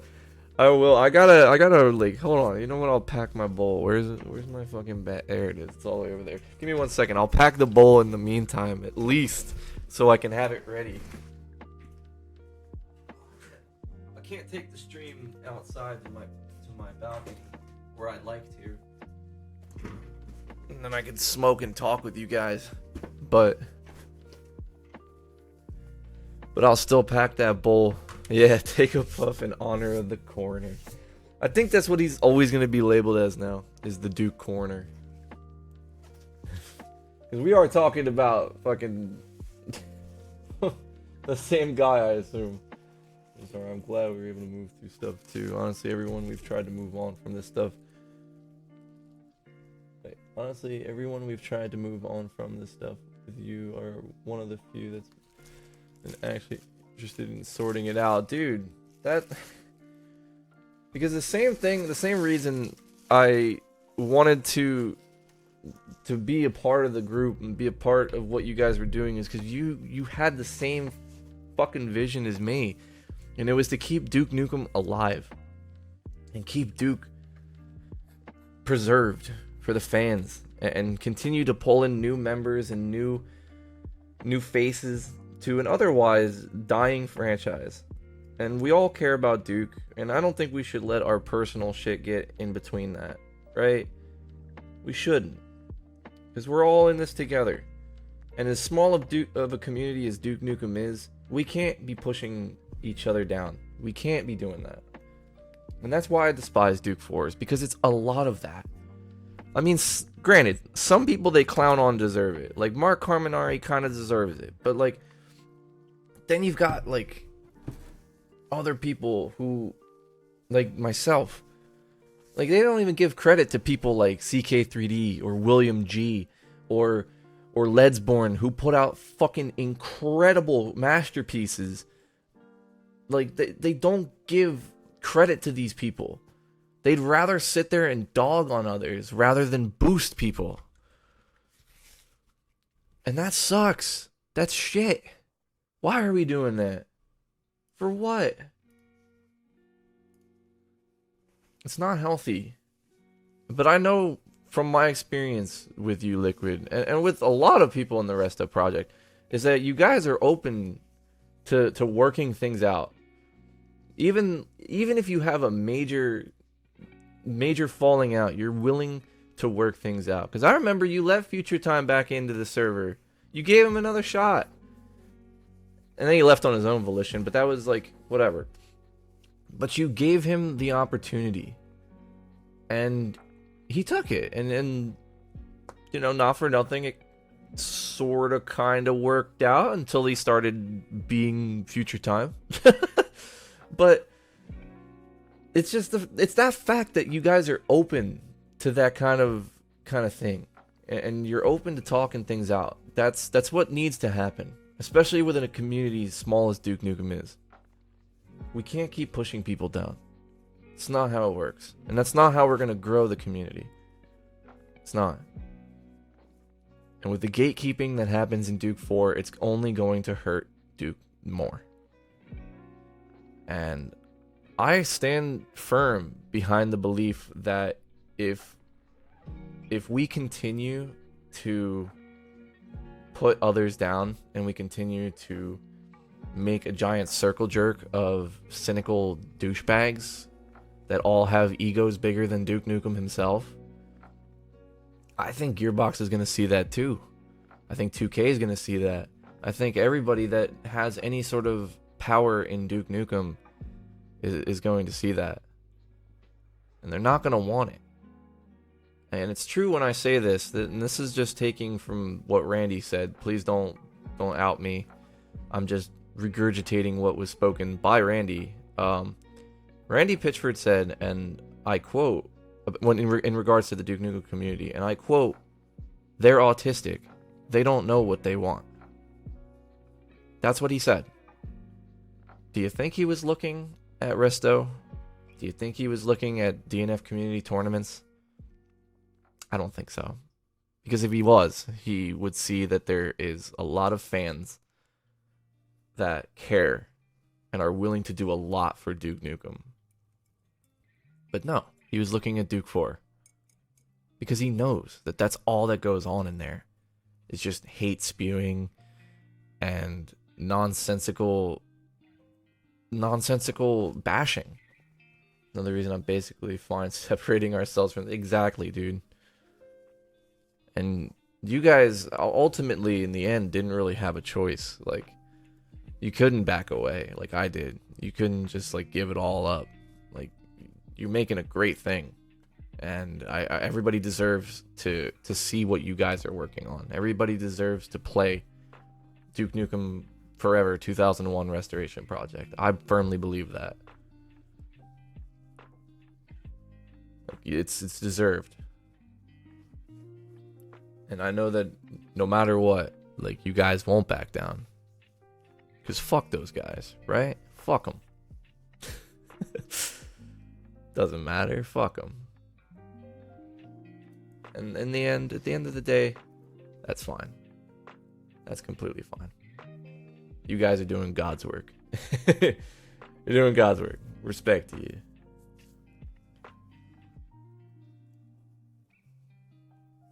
What I wish is that we got rid of the problematic people much sooner, which is not on me. and it's not on Liquid. No, it's not on anybody.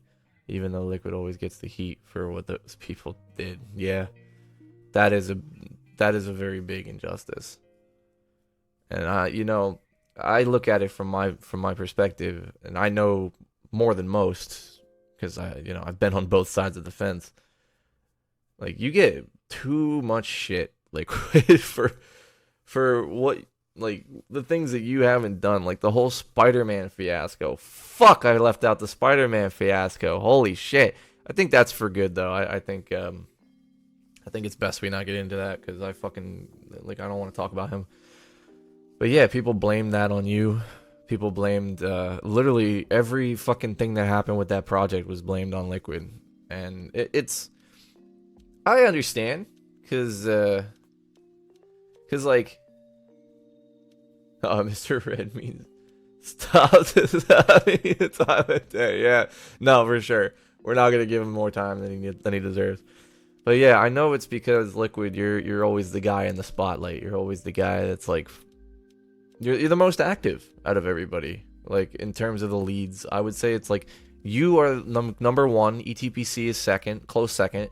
And then everybody else kind of like trickles in like below. Like, you don't really see it. You don't hear a lot from the other admins. You only hear most from you or from ETPC. But that doesn't mean that these guys are the guys. Like, it's not that, like, it's not Liquid's project. It's not ETPC's project. It's not like anybody in particular. It is a communal project. It is a communal volunteer project. The lead title is only there to keep organization. It's not there for any other reason than organization. It's just like an actual game development circle. Like, you've got your level designers, but there's always one guy that's ahead of everybody who's like making sure that the levels are staying on track, making sure that the levels live up to the standards. There's always one guy that ensures that everything in his department is going smoothly. For example, Liquid, you are the lead level design dev, right? The man of many hats, but at first and foremost, you're the lead level dev. But then October, you are a level designer underneath Liquid, but not underneath him. It's not like that. It is you guys work together, but Liquid is just the guy with the hat, if that makes sense. It doesn't really mean anything more than that. Like, in this volunteer project, there's nobody that's ahead of anybody. It's just for organization purposes. It's organizing. But it sucks that like, yeah, it sucks people don't understand that. That's just that's how we work as a society. There's a lot of people that try to connect dots that aren't there, and it ends up creating an image that wasn't intended, right?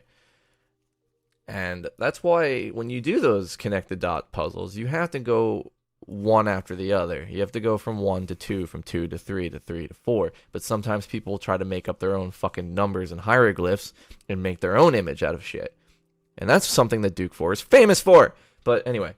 But yeah, it's a scourge on you guys. And I know it's definitely a strain on Liquid. I feel bad, dude, that you gotta like keep putting up with this shit.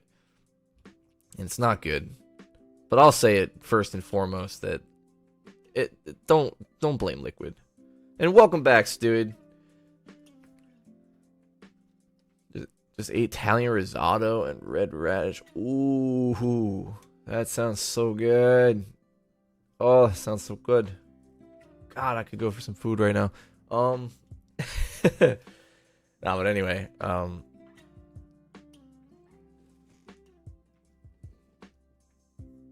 respect, dude. Hell yeah, that's perks. Haha, fuck yeah, it does. It's okay, I'm the one who's giving Liquid direct pain as a yeah, but I think the pain is like, I think the pain's mutual. No, but I would rather you guys be suffering. Well, not suffering, that's not the word I want to use. I'd rather you guys be dealing with that kind of pain than the unwarranted, undesired. Like, no, you guys don't deserve the shit that you get. But if it's because like there's pain in the development circle, that's c'est la vie, dude. That's development. That's how it rolls. And I'd rather you be dealing with that kind of pain than the unnecessary one. And I'm looking forward to that update, man. I really am. Absolutely am. It feels good to get all this shit off my chest. It really does. It absolutely does. Like, I've wanted to do this for a while, and even my girlfriend was like telling me like no, no, don't do it, no. And I was like, why not? She's like, no, just forget the drama, because even she was seeing like the toll it was taking on me, and that sucks, man. You don't want your loved ones seeing the kind of stress that this fucking stupid community has to impose on you, you know? When it gets to a point where it's now in your personal life, that's where you got to start cutting the ties. And that's why I did that. I had to make the call. It was absolutely a necessary call for me in the end, because I'm much happier now not dealing with the drama, and I can just focus on making stuff. That's where it's at. And that's fucking dope. I love that.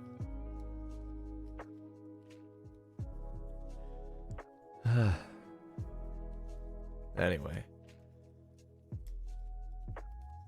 I've talked for a good amount of time. And I appreciate you guys coming in here and chatting with me. This is good. This is respect. I'm fucking astonished that Slade showed up. And I still don't know his angle yet. I still don't know. But I'm watching you, motherfucker. I don't think I'm not watching you.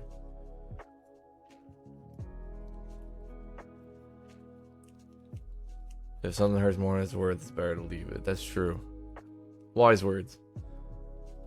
And it's good for me to be back. I wouldn't say I'm back. I would not say that I'm back, but I appreciate that. I'm at least happy I got to get all this off my chest. And this video will be saved for everyone to see. So if anyone ever wants to refer back to me and the things that I've done, this is where they can find them. Just to prove that I've been in the game for a while. Because that's something they never gave me credit for, is the fact that I've been in the game for a fucking hot minute. You know, I've been doing this shit for a long time. And you know what? I think it would be a good time to show you guys the first ever level I created in Duke Nukem 3D. I think that'd be dope. It's the first ever level I've done. Let me see. Is it in here? I think it's in here.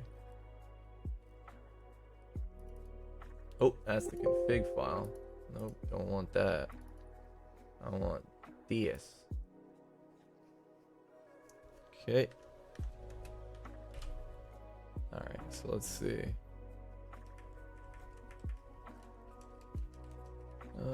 Where is it? Is it in here? Or is it in... Oh, I'd have to go all the way back, huh? Yeah, I guess I gotta go all the way back. I gotta do this instead. Un moment, s'il te plaît. Now I gotta fucking find it! Yay! That's not it. I've got so many Mapster folders. It's fucking insane.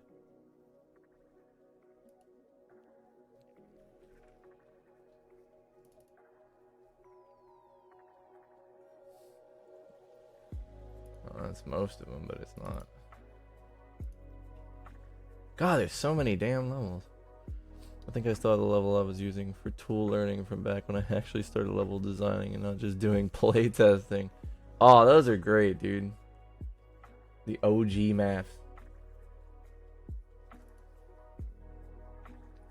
this it? No.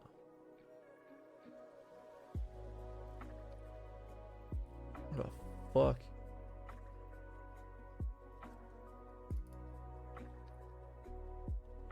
Oh my god, this might be it. And it actually does have the first ever map that I released.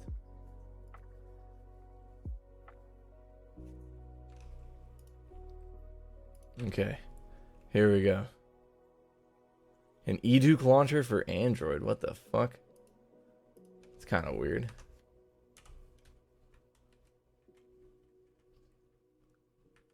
Okay. I don't think this is it, but this is one that I can at least show you guys. Here you go. This was one of the first maps I had released on Duke. It's called Death Valley. It's wild. It was very stupid. Go up here. Very wild map. Very fucking wild. Fall down into the water. See the clipping up there. So dumb. I'm such a bad designer. Eventually this would blow up to reveal the way that you can go. And you have to go all the way around this fucking ravine. All the way around. Then you come in here. The teleporter that puts you onto a weird fucking plane. Don't ask me why. The story's so weird, dude. So weird. And you come in here. Grab the blue key card. Then you have to go all the way back. To which then you can go in here. There's a random strip club. Yay. Oh yeah. Oh, absolutely. It's super easy to build in Mapster. You grab the yellow key card that was in there. And then you come into here. You drop down into the well. Which is... yeah. Eventually it would lead you to here. You would get that. And then you'd have to fight the Cycloid Emperor who's sitting up there. And you could pretty much just like cheese him. I think there was like a spot you could cheese him at. Somewhere over here. But I don't know. Very easy boss fight though. I think you could probably just like stand down here and just like shoot him up here. Very stupid. But it was fun. One of the first maps I ever did. However, this is not the first map. Oh, that's that map. Ah, that's not my map.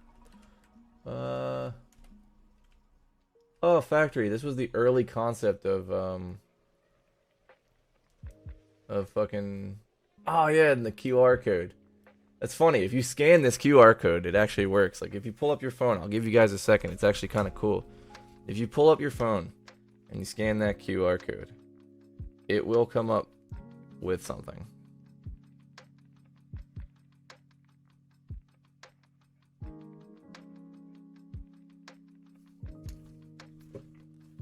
Go ahead, try it out. Tell me what you find.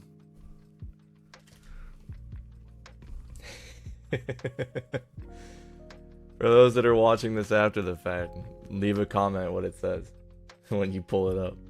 It's kind of funny. This was a test run of QR codes that I did, and this wasn't the final QR code that was in the game. But when you do scan, there is a QR code that I ended up putting in the game, in the map, in Minor Complications. But yeah, I'll let you figure it out. Don't worry.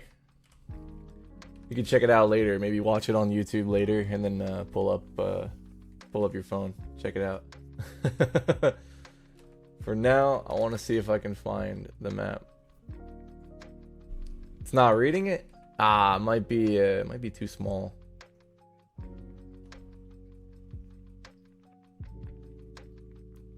Oops.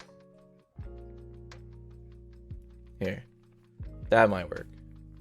It reads for me. But it doesn't come up with anything in particular. I'll just tell you that. It's not like a website or anything. It comes up with a message, a text message. So if you try it on your phone, could be. It's possible. It worked for me. I just tried it. But if you have an iPhone, it actually works pretty well. But yeah, funny little QR code. We'll deal with it later. I don't want to give away the secret. Let's see. So that's what it says. That's what it says right there, Mr. Josh Vaughn. Fuck yeah. You got it. Hell yeah. So this is not the... I'm gonna have to... Here. I'm gonna pull up the folder again, because I have so many fucking folders, it's not even funny. Like, I got this one too. I don't know if this is the one. No, this is one of, but this is not the one. Might be somewhere in here, but I don't know. Either way. Funny one, yeah. Oh man, that's so crazy, because I was just looking at this map the other day. And that sucks.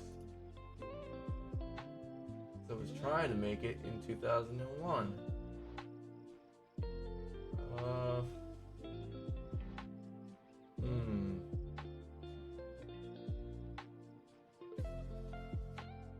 feel like it would be in shit I saved. Is it here? Maybe it was in here. No. I forget what the map was even called, so I wouldn't even know like what to... Huh. Oh, old Duke 32. This might be it. I think this is it. Yeah. We're gonna put it in... Where is... Damn. Oh my god, when I was working on Office from CSGO. I started working on Office. Never got to finishing it though. Kinda sad. But yeah, I was making Office, CS Office. Never finished it. Big sad. God, even my freeze. Is this? No, this ain't the one. Cause I made a freeze map, but this ain't the one. This is a different map. And rooftops. Commit to the bit and make an eggplant map. Maybe not. Maybe we'll maybe no. Oh, this isn't my thing. Oops, what the fuck? Yeah, this isn't my map.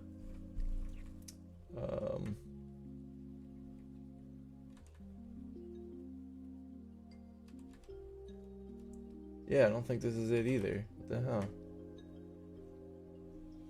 Gosh darn it.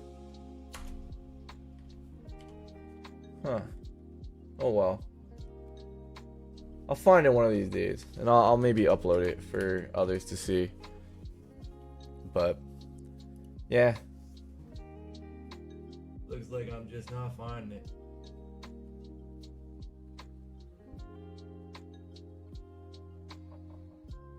Yeah.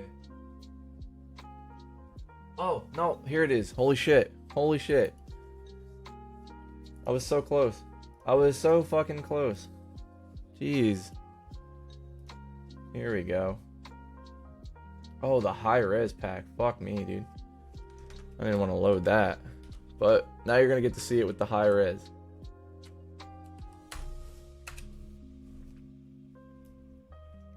This is my first ever map. The actual first ever map that I made for Duke Nukem. Don't mind the high res textures. It was not optimized for that. It's just a basic 4-corner map. That's all it is. The whole fucking thing is just a basic 4-corner map.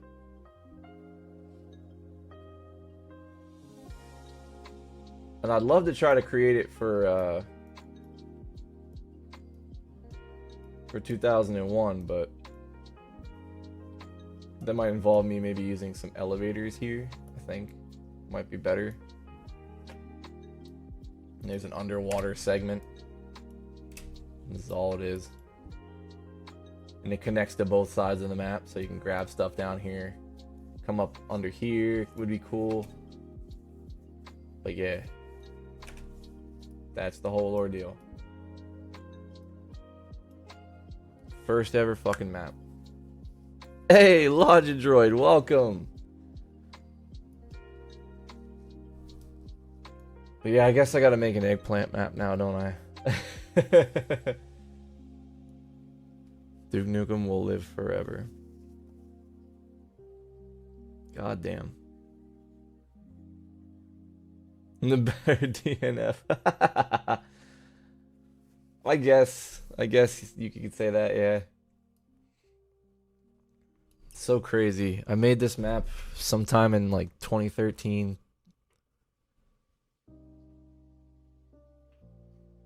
You can actually see when I last worked on it.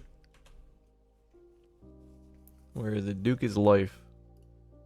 Ah, because it says my last modifier. Oh no. Can I look at its like first created? No, it wasn't created in 2021. What the fuck?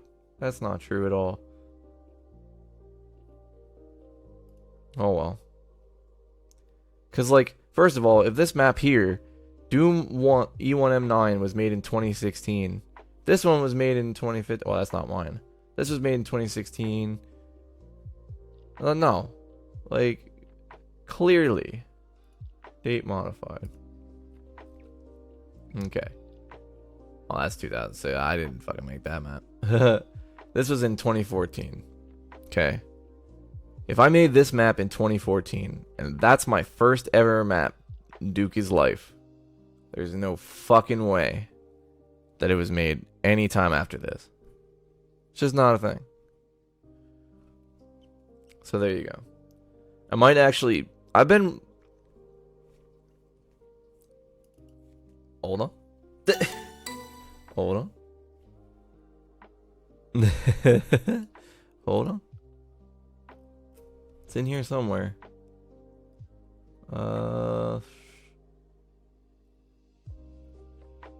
Unless I called it something. Yes. Oh, that's a different map. Different map.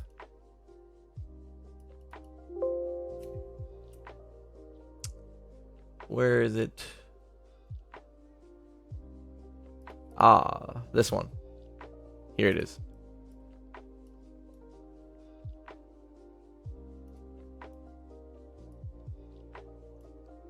See? I've been working on it.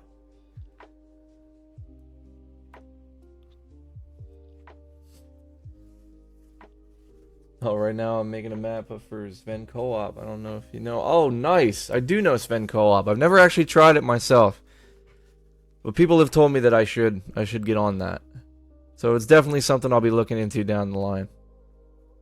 My life for Rocket Stone. Play RoboQuest. You might enjoy that. I have not played RoboQuest. I don't even know anything about it, but I'll definitely look into it, bro, for sure. And yes, Duke's enormous tool, cleverly named.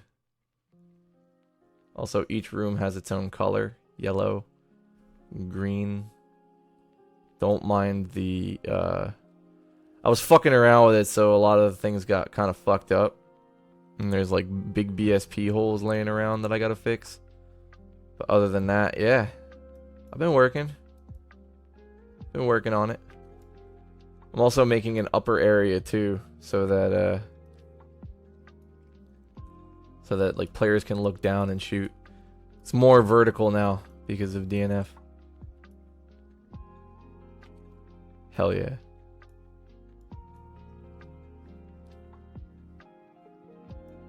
But oh yeah, dude, I'm working on shit. Don't you worry. Do not worry. Star Nukem still working in the background. And they can talk all the shit they want about me. I'm just happy to be doing something.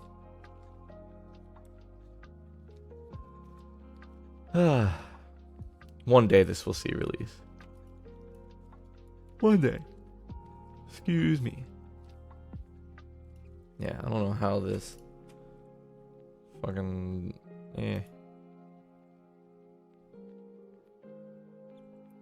leave, right? Nah, it needs to be the first. Yo. There we go. Now it's fixed. Don't know why it does that. I'd like to make a map for Duke 2001. Unreal, and I have nothing to learn from the beginning. Oh, dude. Oh, wait, what? Unreal, I have everything to learn from the beginning. Oh, dude, it's so easy. It's so easy. The difference between Hammer and Unreal.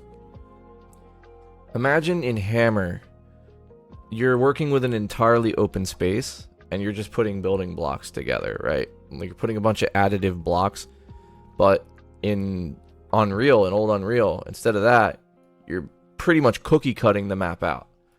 So this is all null space. There is something here, but there's nothing here. Does that make sense? There's nothing in this space, but it still technically counts as space. As where in Hammer, you would look out and you would see nothing, but it would still be nothing. Like there's actually nothing in there until you put something in there. Here, there's technically something in here. So, when you make maps, that's a subtractive brush. Okay? That's your cookie cut. Now, if you want to add things into your cookie cut, like this is my cookie cut here, right? It's cookie cut here. And then I have this here, which I gotta fucking tweak that, but that's an additive brush. So I've added inside of my cookie cut. Best way to see Unreal is that the void is rock that needs to be carved. Exactly. Or I like the term that like you're basically taking cookie cutter shapes and you're making holes in your cookie. But yeah, that works exactly the same way. In Unreal, you need to carve the space out and fill it yourself. Exactly. Which may sound more daunting than it actually is. It takes a few for it to click. Yeah. It's not gonna click right away. Like for example, up here, if it'll fucking showcase them. 'Cause I know you're there, motherfucker. Don't you act like you're not. Okay, it's gonna act like it's not there. But there is some BSP holes that I'm having issues with, which has actually stopped me from working on the map. Oh, and now they're not there. Okay, make a fucking fool out of me, I guess. So I guess I might start working on it again if there's not that many BSP holes to fuck with me. I might get back into it. Yeah, that's... Oh, there it is. There it is. Yeah. You'll run into this mamber jamber. It's called the BSP Goblin. He's a bastard, and he will try to ruin your fun. He will do exactly that. He will stop you from making maps. But trudge through, man. Trudge through. Oh, and now we're in an ad break. I love it. I fucking love it. I love ad breaks. They're so great. I love ads. Who doesn't love ads, right?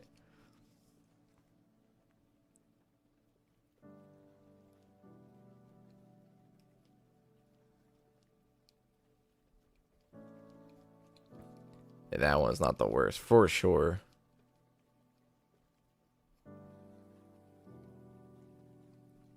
And now we're back. Man, you're still in here. Goddamn. Oh, I'll be damned, Slade. But yeah, you're right, October. That is not the worst. That is not the worst one. They get far, far worse. But damn if that isn't daunting.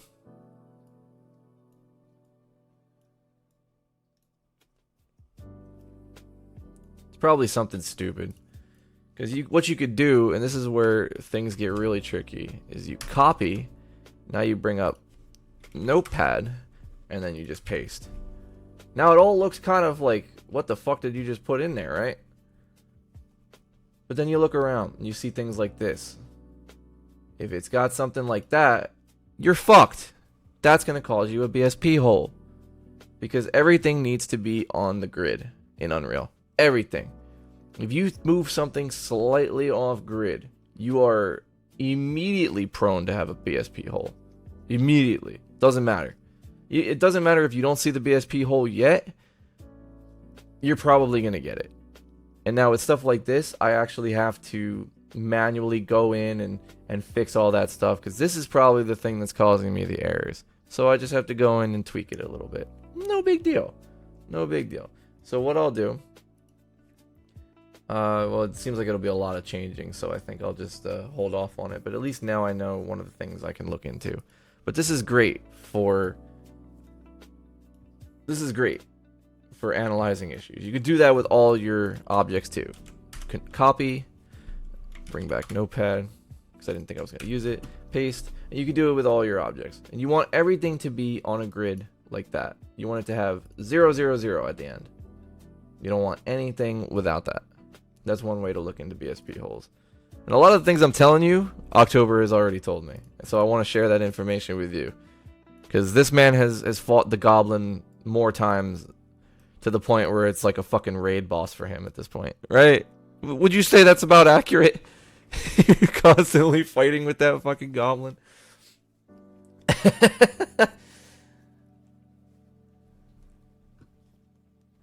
Hashtag not sub, but using third-party watch tool. Cool. No ad revenue for me. I'm just kidding. I don't give a fuck. I only put it on because they force me to put it on. Once you become a Twitch affiliate, you have to put on ads. And I have it at the maximum break interval that you can have, which I think is 30 minutes. But I have it at the max. I know that. I can't go any further, unfortunately. But I have it also set to short ads too, the shortest possible ads you can get. Because I don't want you guys to be burdened by that. You're already burdened enough by it, so. I've taught Liquid a few things on dealing with it, mainly because of the bullshit it's to be. Been getting a bit wilder with it since. Wilder as in like it's getting worse, or like you're just getting better at handling the beast?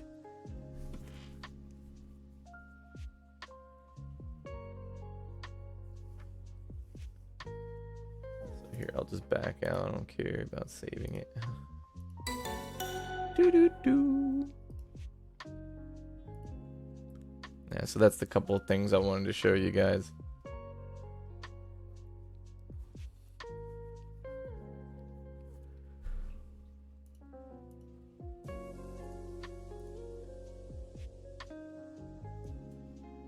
Oh, you know what I just realized too? Since it is the beginning of the month again, there's a chance that 64 has not renewed the license for dnfmaps.com. I'll let them know, like I said. I'm just looking at it again and I'm just rethinking what I was thinking.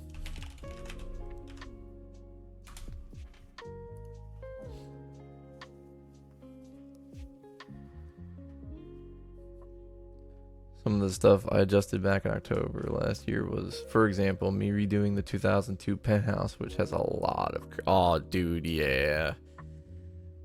Had a lot of curves.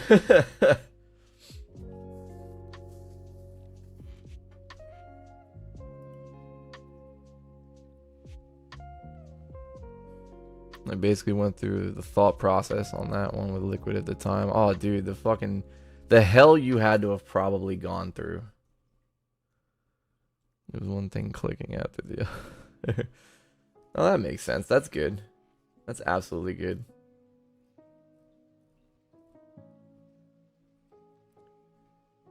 Alright. I've definitely talked you guys' ears off enough about the Duke Nukem community. Now, I want to switch it up, make it a little bit more interactive for you guys. Wait, one of them involved using old Unreal for getting around a limitation. Oh shit! So you had to take the map, pull it into old Unreal, and then pull it back into. Oh, that's goofy. That's so goofy. It makes sense, but that's damn, bro. That's crazy.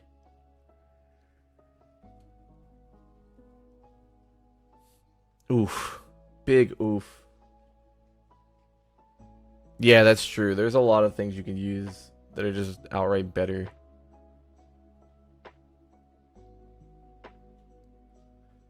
But anyway, I'll switch it up a little bit. We've done a lot of talking about Duke Nukem, but I think right now would be an interesting time to do something I enjoy doing, and it's called tier lists. I love tier lists. They're fun. And doing it with my friends is just so much fun. Like, we'll get drunk or high as shit, and then we'll go fucking do a tier list. Now, I have not smoked yet, but I would love to do a tier list with you guys. Would you all be down to do it? If not, it's cool, but I want to leave it up to you guys. Would you be down to do a tier list? If not, we could probably find something else. But I fucking love tier lists. It'd be super dope. We can obviously choose the tier list together. I'm not just gonna pick a fucking one that I choose.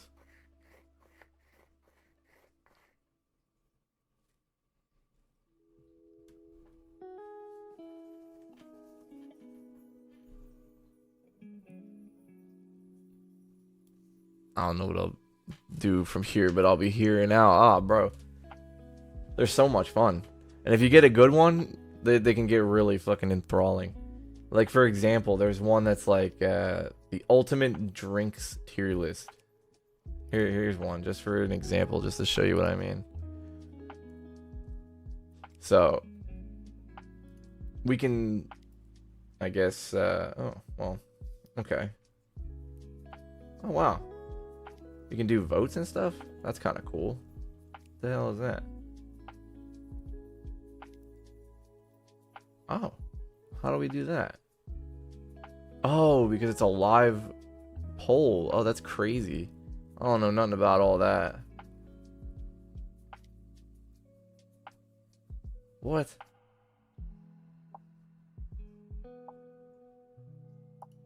I'm gonna make it my list. What the fuck? Okay. Either way. So we could just look up any tier list we want. Some of them are funny as shit. Some of them are like waifus and stuff like that. Anime tier lists. Football teams. Video games. Stuff like that. All kinds of stuff. Oh, heading out again, bro? Peace out. If you happen to stumble back in, oh, I'm going for good. Oh, no. Shit, bro. Well, it's been real having you, Stewie. I appreciate you coming through.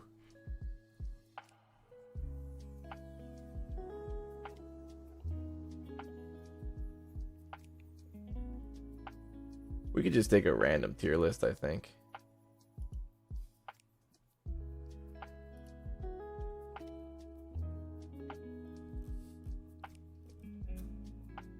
How do we, would we even be able to find like a random one? What tier lists would interest you guys?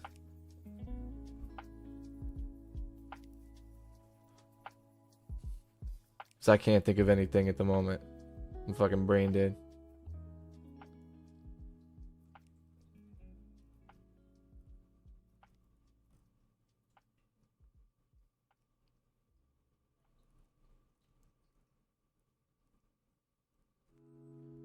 Could just do a basic one. Start things off.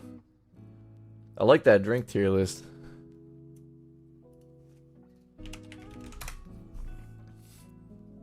Let's see. Is this the one that we just did? Oh, okay, here we go. Okay. Oh my lord, that's a lot. Okay, then it gets down to the alcohols at the end. Okay. Shit, I'm down for this one. You guys down for this one? Absolutely. Absolutely down for this. Get the fuck off. Oh, that's how they get you. Get off. Alright, whatever. Stuck with it.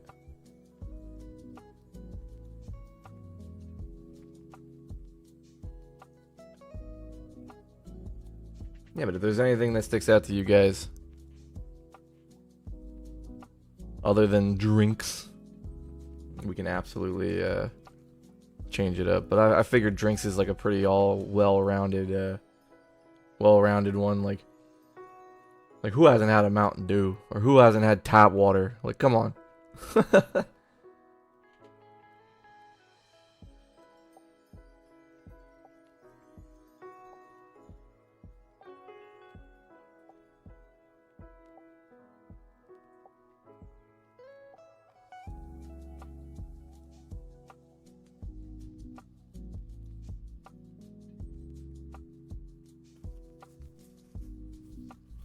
Guess you fellas are shy, huh?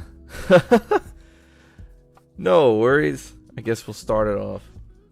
I'll just go through my tier list of drinks. And if you have any oppositions, you speak your piece. A tap water. Fucking tap water. Putting in C, bro. It's like it is what it is. It's just the most average of waters. Like, it's the most average drink you could have. And there was a point in my life where I was so poor, that's all I was drinking. So it just kind of gives me bad memories. But it always hits. It never goes wrong. It's tap water. Right, the vital element of life is C. Because there's, like, dude, look at all these drinks, bro. Look at all this shit. Come on. Like, what? So many better drinks than tap water. And then we've got different waters. Like what is this? What is that water? Ozarka? I've never had that water in my life. But I'd be willing to try it because it's water. Like, it can't go wrong. Smart water is a fucking scam, okay? Toilet water from a broken toilet. Insert Duke Nukem reference here. Nah, I'm good on that. Duke can drink that. That's probably A tier for Duke, but not for me. Not for me. But I'm gonna put Smart Water in D tier because it's a fucking scam. And that's it. It is just it is literally just Coca-Cola selling you water. Because if I'm not mistaken, I believe Smart Water is owned by Coke as well as Dasani. Dasani is definitely owned by Coke, but I believe Smart Water is as well.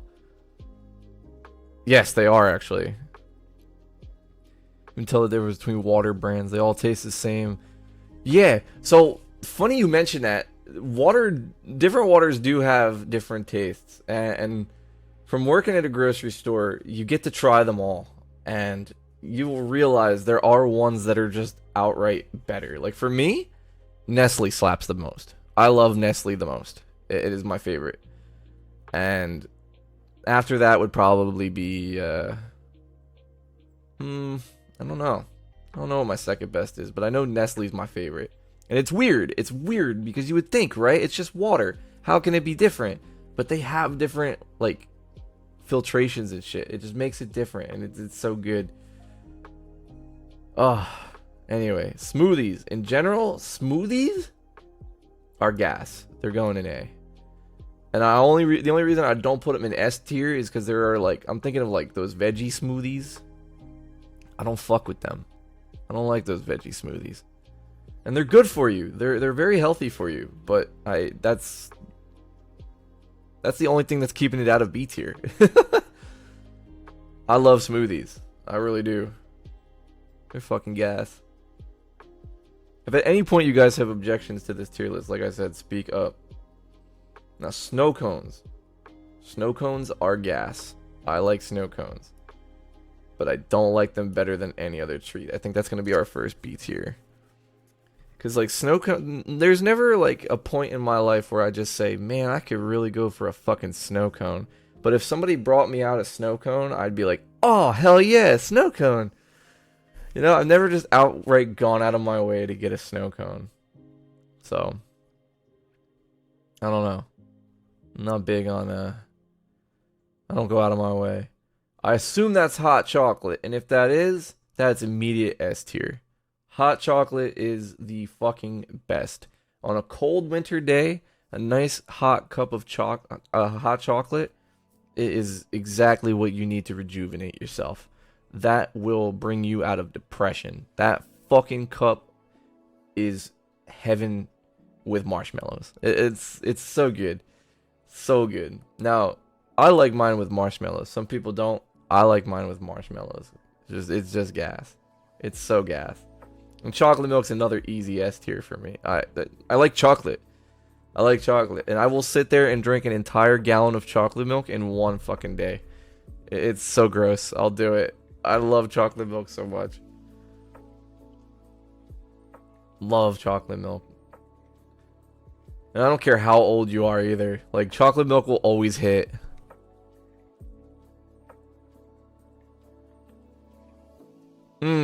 That's fair. That's fair. But then again, on a summer day, yeah, you know what? I'll put it high A tier. That's a fair point. High A tier, because it just hits so much. Maybe I was looking through rose-tinted glasses. You're right. That is fair. But chocolate milk stays at S tier. I will drink that in the fucking frozen weather, in sweltering heat. I will drink some nice chocolate milk. And now, what the fuck? Why are there... Okay, I don't even know which types of milks these are. Hold on. Can't even bring the image into, like... Wait a minute, can I just... Hold on. Oh, thanks. The ads just stay on my fucking screen. So, I don't know, I don't know what, like... Is it 1% and 2%? Like, what's the deal here? I don't know. I've never had Lactaid. I've never in my life had Lactaid, but I'd be willing to try it. I've had their chocolate milk, but I've never had their regular milk. Now, assuming this is whole milk and this is 2%, that's what I think it is. I think it's whole milk and 2%. Whole milk feels like a cup of cum. I like milk. I'm a milk drinker, and that might be surprising for some of you, but I'm a milk drinker. I like milk. I'll actually go through a lot of milk in a week. I remember when I moved out from my dad's house, my dad said to me, he's like, I don't buy gallons anymore because they end up going bad. Like, you drank all the fucking milk in the house. And he just needed it for his coffee. Like, I ended up pouring through milk. But I don't like whole milk. Not as much as 2%. So I'm gonna put the 2% in high B tier for me. I like milk, but it's, you know what? No, bottom of A, because that's me. That's for me. Whole milk's gonna stay bottom of B, I think. Because either way, like these are good for like cereals, of course, but I don't know. It's starting to really make me rethink that tap water one. Alright, bottom of B. Fine. You made me think about it. Bottom of B. Sunny fucking D, bitch? S tier. I'm sorry. That Sunny D is crack. Like, Sunny D is so good. It's probably really bad for you, but it's so good. Because I love Sunny D, man. I love that goddamn drink. I've drank it so many times. And when I was a kid, I always wanted Sunny D growing up, but my parents never got it for me. They always got me Capri Suns. But that's okay. I can live with that. But Sunny D, my French class, we had like a party, and this person brought Sunny D, and I felt so bad because I drank like half the gallon before they had a fucking chance. And it was so sad. It was so sad. Like, I know they wanted the Sunny D, but I without even thinking drank half of the fucking jug. It was so sad. Oh, now we're getting into like high C territory. Oof. I don't know if you guys have had high C, but I've had every single one of these, and I can rank them all individually, or I can rank them all as one. To make things go faster. Let me just do this fast. The fruit punch, A. Orange was okay. I gave it a B tier. Go above milk. The fucking blue was gas, dude. I don't know who made the blue one, but it's made of blue. It's not made of a fruit. It's made of blue. Whatever the fuck blue is that's what it is. The lemonade? My tongue still tingles from the bitterness of that lemonade. So I'm gonna put it in like. I liked it though, so I'll put it in B. I think it's fair. The grape is good. I liked the grape. I think I'll put that above snow cones. Oops. Bitch. Bitch. Bitch. Oh my god, I fucked the whole thing up. There we go. There we go. Much better. I think that's fair. I think that's fair for the high seas. I don't know if you guys have had them. If you have any objections, by all means, speak now. Forever hold your peace. Because that's how I feel about the high seas. Those were great. Loved them. Mott's apple juice. Cannot go wrong with Mott's apple juice. That's an A tier from me, bro. Mott's is so good. So fucking good. A tier. Welch's. Okay. This is going to be a hot take. Hot fucking take. Welch's. It tastes like when they make it, they include the stems. I don't know, like it's not like chunky like that, but it's the taste wise, it feels like you're licking the stem of the grape. I don't know. That's going in C. Fuck it. Could be an okay mixer, but I don't. Nah, dude. It's not great grape juice. There's so many other grape juices I'd have over Welch's, and it's just not. Then no. Now, Ocean Spray Cranberry, I'd put that in B only because it's a great mixer. By itself, I'd put it in C with Welch's, but like as a mixer for alcohol, great drink, perfect drink for mixing, definitely. Now, getting on to the Simply brands. Dude, Simply Orange, pretty fucking good. That's the one orange juice I'll have with or without pulp. I like without pulp. I'm one of those guys. But I'll take a Simply Orange with or without pulp. Guaranteed. I'll probably put that above orange, the cranberry, in the B tier. That seems fair. Now, the Simply Lemonade, that shit's gas. That's going in A tier. Fucking easy. That lemonade always hits, dude, and there's never enough of it, and it's never cold enough for some reason. So I think, you know what? Nah, that's not true. That's not true. I've had it pretty ice cold. Yeah, I think A is good for it. It's a good spot. Minute Maid. Is that Minute Maid lemonade? I can't tell. I'm just gonna put that here so I can see it a little bit. Zero sugar. Ugh. Only because you're lemonade, I'll put you in C tier. That would have been D. No. I hate drinks with zero sugar. Shit sucks. I am not a healthy person by any means. And we're not going to start today on this tier list. That's for goddamn sure. Now, what is this Minute Maid? I think this is Minute Maid Tropical Punch is pretty damn bussin'. These are some goated drinks, man. I feel like this is just going to be a bunch of A and B tiers. Like, these are good drinks. Ooh, they're so good. But I would put the Tropical Punch there and the Fruit Punch there. Pretty good. Pretty damn good. Legit. If anything will get worse than Smart Water. Ooh, I don't know. We'll find out. Oh, 7-Up. I actually have a 7-Up in the fridge right now. It's kind of funny. 7-Up's aight. It's aight. I don't know. It's just, you get the top of C tier. That's where you go. Because it's just aight. Like, there's nothing special about a 7-Up. Like, I'd much rather have a Sprite or Canada Dry. And speaking of Sprite, yeah, I'll put it right there. I will go out of my way for a Sprite, but I won't go out of my way. Does that make sense? Like, I don't know. Canada Dry. I like Canada Dry. I'll put that right under Sprite. So I just love them. I love them. Like, I'll drink them. I'll sit there like and actively pick them out and drink them. They are good. I like them. Coca-Cola.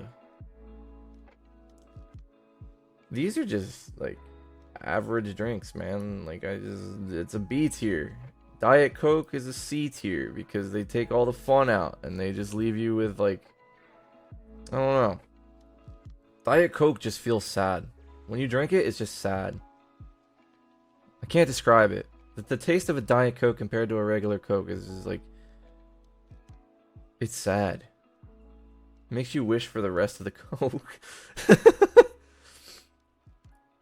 Now, vanilla Coke?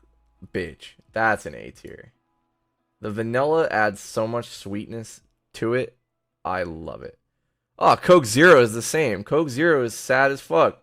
Here it is, right there. Matter of fact, that's going right... There you go. Just above Smart Water. I fucking hate the zero sugar, dude. Nah, dude, I fucking...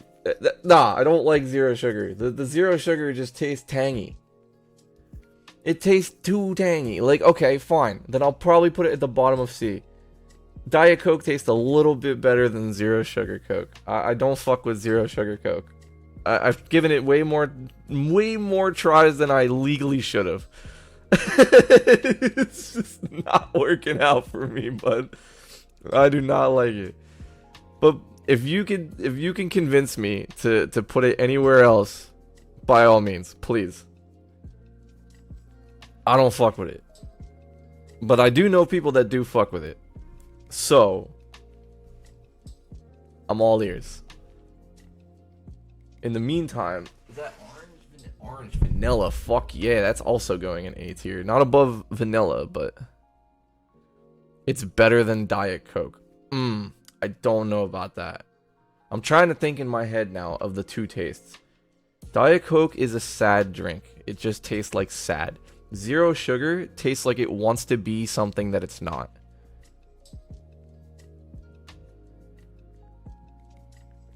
It does. I guess, yeah, in the grand scheme, yeah. The zero sugar has this, like, the same amount, but... Or are we talking about diet? Which one has more? Or the same, I mean.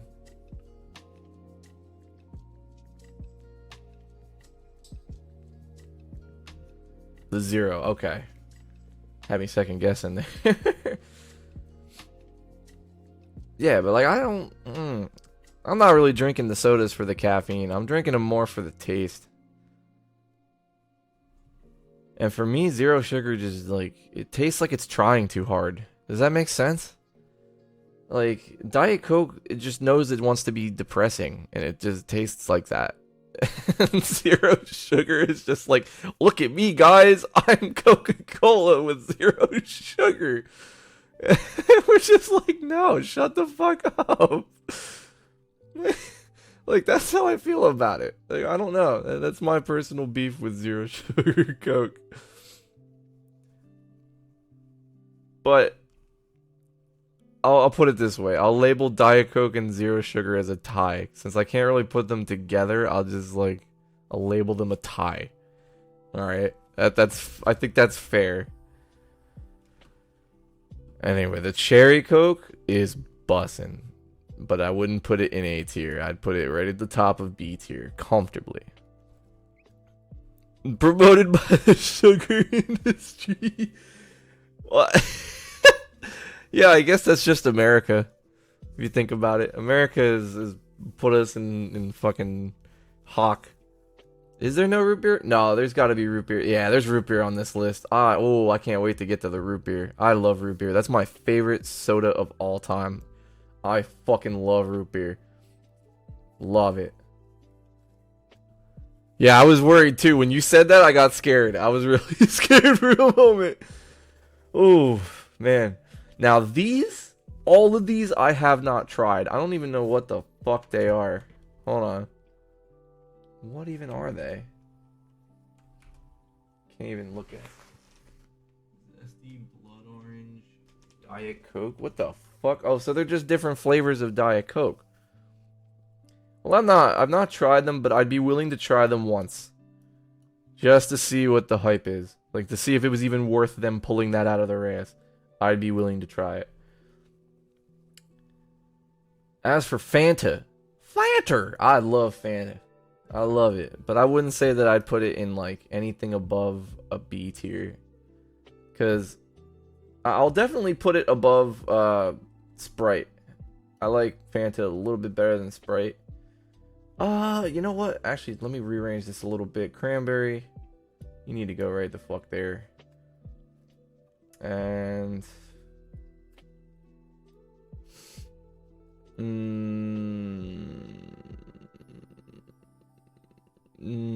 I'll do this. That's where I would put Fanta for me. It is average. It is average of the B tiers. Above tap water, because fuck tap water.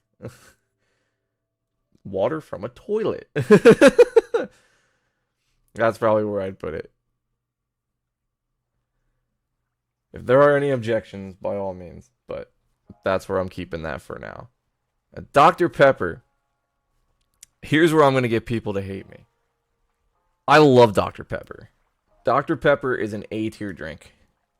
And people who say that it's not are absolutely lying to themselves.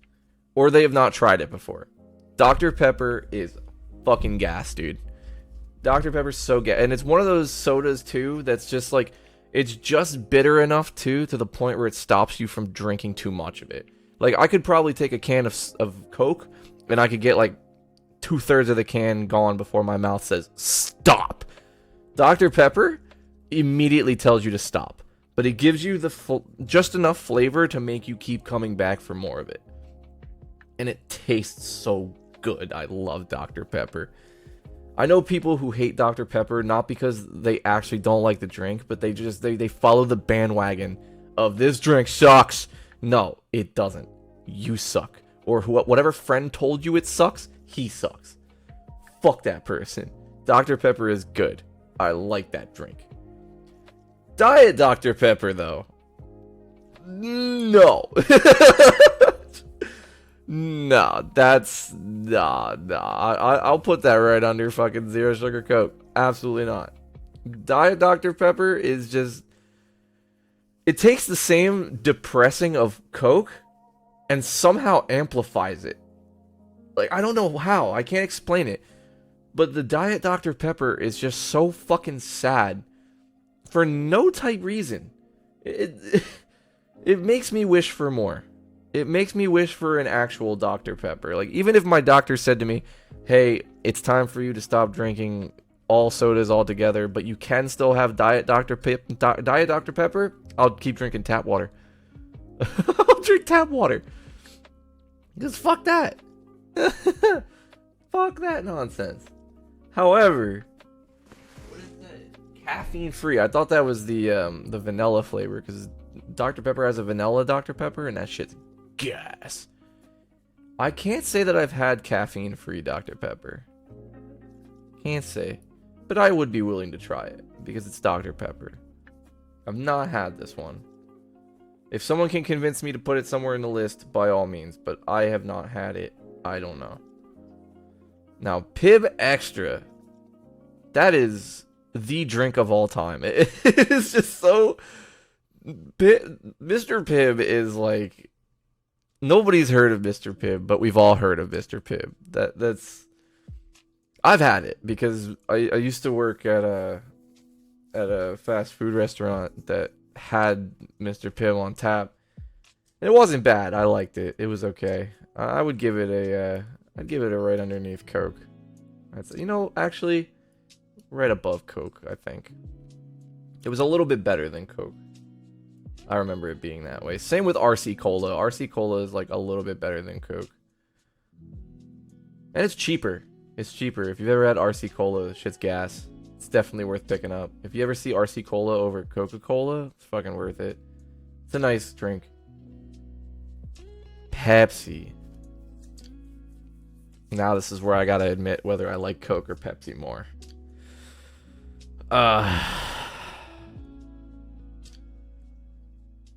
Pepsi makes me fucking hiccup way too much. I don't know if that happens to you guys, but it makes me hiccup way too much. So I'll put Pepsi under Coke. Caffeine-free Pepsi fucking sucks, asshole. I'll put it at the top of D. I don't like caffeine-free Pepsi. It doesn't No. Just no. Absolutely not. Get that shit the fuck away from me. I've never had Pepsi Next. I don't know what that is, but like it seems like it'd be interesting. I'd be willing to try it. Because I've tried a lot of the Pepsi products that they've had. There was one Pepsi that was it was clear. It was Crystal Pepsi. And it failed. It was a monumental failure for Pepsi. But I drank it and I'm like, oh, it's just normal Pepsi but without the food coloring. Cool as fuck. And it was actually pretty decent, but it failed, apparently. Pepsi is good even if it goes warm. With Coke, you gotta keep cooling it or it tastes like piss. Oh, that's a good point. Pepsi's got like enough sugar that like even if it's warm, it's good. That's fair. You know what? You've convinced me. I would probably still put the others above Pepsi and Coke. Pepsi and Coke have just become too bland. They're like the vanilla ice cream of soda. Like, it's good. They're good. You can never go wrong with vanilla ice cream. But, like, when there's other flavors on the table, you're not going to always choose vanilla, right? And that's where I'm at. Now, for Diet Pepsi, I had a Diet Pepsi last night. And that's another, like, anything with diet on it makes me feel sad.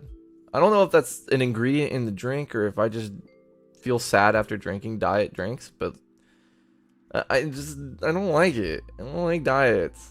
And Diet Pepsi is just not good. It's not good. Because it's like, it's another one of those drinks that takes the flavor completely out and just throws it in the bin. Just fuck it. Now this is where the tier list is going to get fun. Because I fucking love Mountain Dew. First of all, without question, you're not changing my fucking mind. Baja Blast is an S tier drink. It is the fucking GOAT.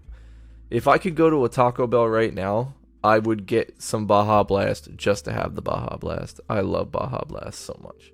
It is an S tier drink. And it will always have me coming back for more. Such a good drink. For regular Mountain Dew, for me, that is A tier as fuck. I would probably put it above the High C. I like Mountain Dew. And a lot of these Mountain Dews I like. Like Voltage, I fucking love Voltage. I would put Voltage above the regular. Like, that's just where I'd put it. I love Mountain Dew. And I think I'm probably going to do the same with Code Red. These are a tie. These are a very, very hard tie. But if you told me I had to choose one, I'd probably go with Voltage. But I'd cry that I couldn't have the red one. I forget what the red one's called. I just know that's Voltage. The watermelon one? That was a bold move that they did. I remember when they first dropped the Major Melon. That was crazy. It was right before they dropped that one Flaming Hot Cheetos one.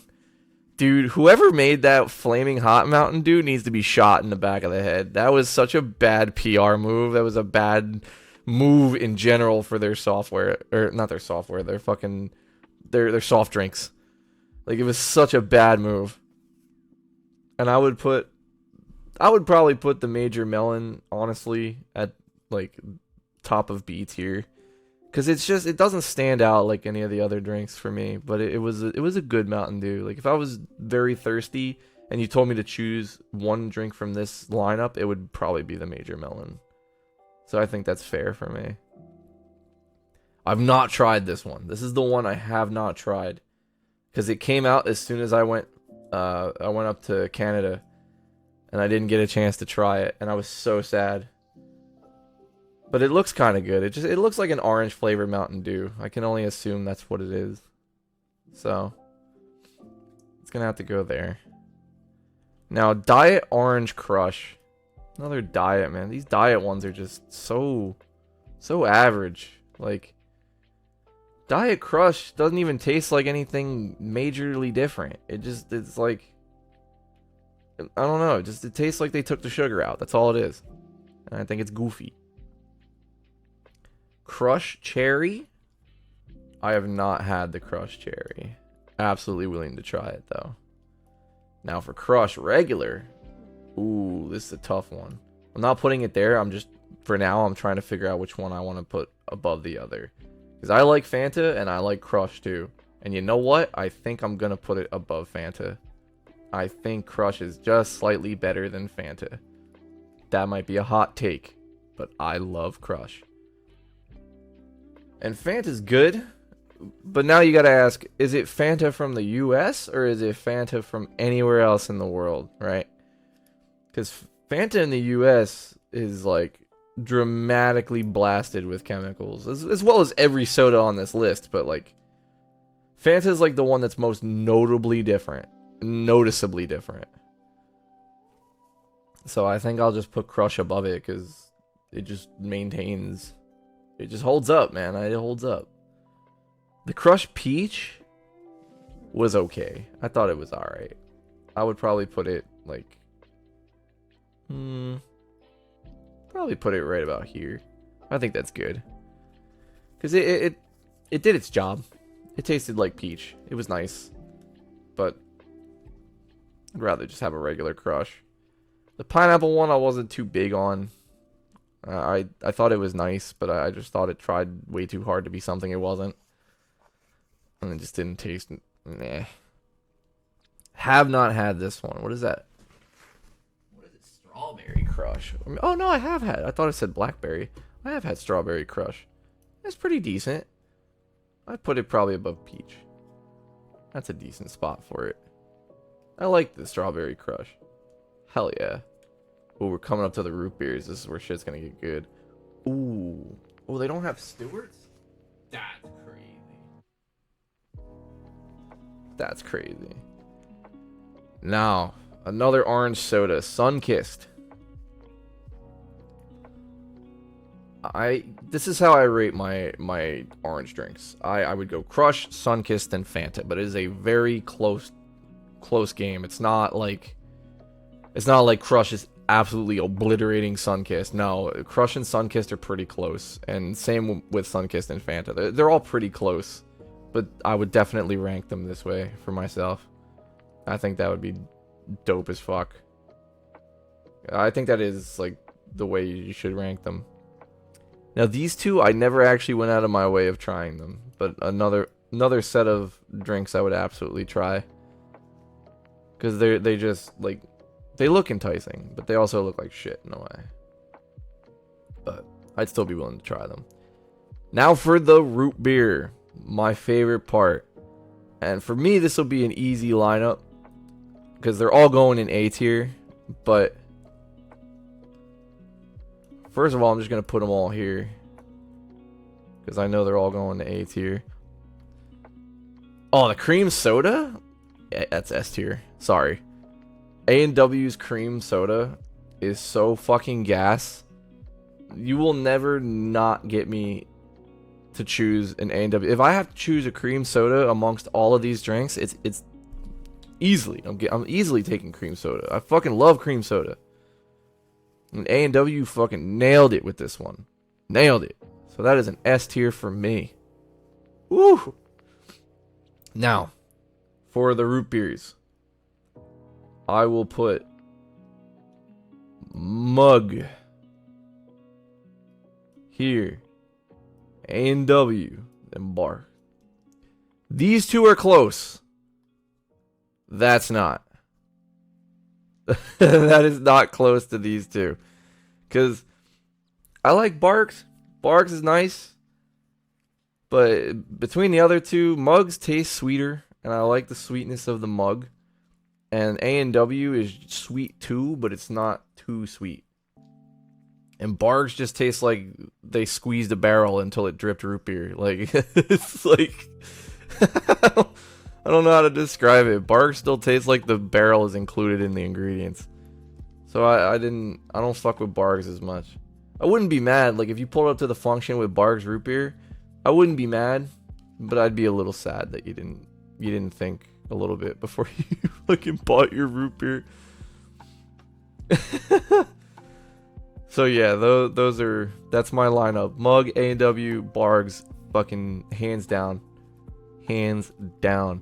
Now, I have not had IBC. I don't know what IBC is, but I'm willing to try them because obviously they look good. They're like root beer and what? Orange cream soda? Yeah, cream soda. Orange cream soda. Fuck yeah, I would easily try them. Now, vitamin water. Fucking vitamin water, dude. Oh, I can pin the images. Oh, that's good. Oh, can I do it like this instead? Oh, it just goes like that. Okay. Oh, cool. That's actually really cool. I'm gonna leave it pinned like that. Okay. So, I can't say that I've had every single one of these, but I've had most of them. Whichever one is the triple X, I love that one. That one's gangster as fuck. Shit's totally gas. But I would say the vitamin waters, I don't know. I never really go out of my way to get a vitamin water, but they are good. They are pretty good. Like, if you gave me a vitamin water and I was, like, really thirsty, I would not be ungrateful. I would be super thankful. They're really good for when you're dehydrated and stuff. So you know what I'll do? I'll make it simple. In no particular order, they're all going to C tier.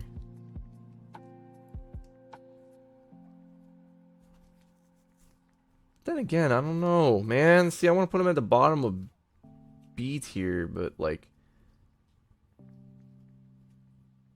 we need more C tiers, so let's leave them there. Oh, fuck you. Put cranberry at the top of C tier, and then we put the. There we go. That makes me a little happier, because I actually like vitamin waters. Cranberry juice, even as a mixer, just doesn't hold up. Like, you can mix it with all these other drinks, and it's just so much better. Now, Gatorades. These ones I can actually rank in terms. This one, for sure, is an A tier. I love the fruit punch. The fruit punch is gas. I would not put it above any of these other ones, but it's definitely up there. The lime. Lime is gas, too. So is the blue. The white, oh, the white's just there. I don't know. I'll put it there. I think that's fair. And the orange just don't hit. It don't hit like the others. The orange makes me feel like I should just go drink orange juice. So I'm gonna put that there. And how you gonna have only one Powerade on this fucking list? One Powerade. Am I supposed to, like, no. That's gonna go right where the red Gatorade is. Because it's like the same fucking thing. It's pretty much the same shit, in all honesty. Anyway. Oh, this is where I might make enemies. Coffee? I don't like black coffee. Straight black coffee for me? For me? Yeah. There's your lower than smart water. I don't like black coffee. I hate it. Like, maybe with a little bit of sugar? A little bit of sugar would be nice, but then it's not black coffee. Well, I guess it still is, but like, if we're talking traditional black coffee with nothing in it, fucking D tier, dude.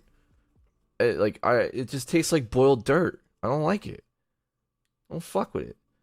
Coffee with cream, however, I need that to function in my daily life.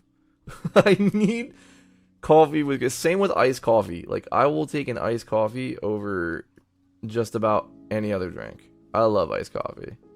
Maybe not over a root beer. I like root beer. And I need the milk to put into the iced coffee. But like, yeah, no. Black coffee, D tier, fucking easily. Now we're getting into the Frappuccino. Okay, so I think this one is mocha, vanilla, caramel, and what is that last one? Oh, just regular coffee. Okay. Alright, so I've not had, oh no, I have had the mocha. I'll put the mocha in like, I'll put it at the top of C. I never fuck with Starbucks, because Starbucks is a shit coffee brand. But I have had every one of these. And this one is just mid. Like, I would probably put that right under Mocha. Actually, I'd put that at the bottom of the list, because that's just mid. I don't know. It just doesn't... It's not trying hard enough. Vanilla... Now, for the vanilla frap, that vanilla is pretty damn good. I would put that just above the Mountain Dew. It's pretty good. Same with the caramel. I like the caramel, too, but I like the vanilla just a little bit more. Actually, you know what? No. It's a tie. It's a tie for me. Definitely a tie. Snapple, though? Off. You might disagree, but hear me out. I have not ever bought a Snapple drink that I didn't fucking clap in 0.2 seconds. Like, I love the taste of a Snapple, but you can't keep it in my possession without me obliterating the fucking thing. They don't make Snapples big enough. That's my problem, is they don't make them big enough for my fat ass. So I need an IV drip of Snapple into my fucking veins. It's so good, but they don't make it big enough. They don't make it big enough. Which is why you're going right here. Actually, no, you're going to go right above High C. I'll still take a root beer over a Snapple. Fuck yeah. Now, all these Starbucks things, I have not had any of these Starbucks things. And because it's Starbucks, I am not willing to try them. So, fuck all that. Stock? I see people say good things about them. So, I'd be willing to try them. I've not had a single one of them. And when I used to work at the grocery store I did, I saw them. I could have picked one up. I could have drank one, but I never did. I should have, just to see what it was all about. Now we're getting into the Starbucks lineup. Fuck, I've not had any of these, but anything Starbucks I'm not willing to try. I'm just that kind of guy. I don't fuck with Starbucks. The caramel frappuccino. The only reason I had this drink is because my girlfriend bought it for me, and it was pretty goddamn delicious. I'm not gonna lie, it was good. But I'm not, like, there. Bottom of A tier. It was pretty goddamn good. You deserve just at least one spot. One spot for your fucking drinks. I don't know what that is. Oh, it's a pumpkin spice latte. I've had a pumpkin spice latte, but I haven't had one from Starbucks. Because, like, that's kind of what every, like, basic bitch gets. I've had a pumpkin spice latte, and I didn't fuck with it. I got it from Dunkin' Donuts. I didn't like it. It tasted like carrot juice. And I know, like, a pumpkin spice is supposed to... Like, a pumpkin tastes like fucking carrot. But, like... No. This tasted like carrot juice. I didn't like it. It's gross. Their dragon fruit... Their dragon drink? I did have that dragon drink. It was kind of good. Another one my girl got me. But, like... Nah, you're like bottom of C tier. I would never go out of my way to get that drink. It is goofy. It's really just a whatever drink. It's a whatever. Like, it doesn't. I don't know. I can't really fucking describe it. I have not had their passion tea, and I'm assuming this is a Starbucks thing, so it's going right into. I'm not gonna try it. And these, I've not had them either. Right into the fucking not gonna try it. Boom. Now we're getting into energy drinks. Energy drinks are my territory. I fuck with energy drinks. Red Bull, however, I don't fuck with Red Bull. Red Bull is a bottom of C for me. Fucking hands down. Do not like it. Sugar-free Red Bull? Fuck no. Another one that's going to be lower than Smart Water. Fuck no. Actually, I'd rather have a black coffee than a sugar-free Red Bull. No. Fuck no. But now this is somewhere I can actually speak on an energy drink, right? Because I am Kyle if it comes to monsters, man. I've drank in so many of these. Not all of them. There's some of them I haven't tried, but like most of them, I've tried them. The regular Monster is always a slapper.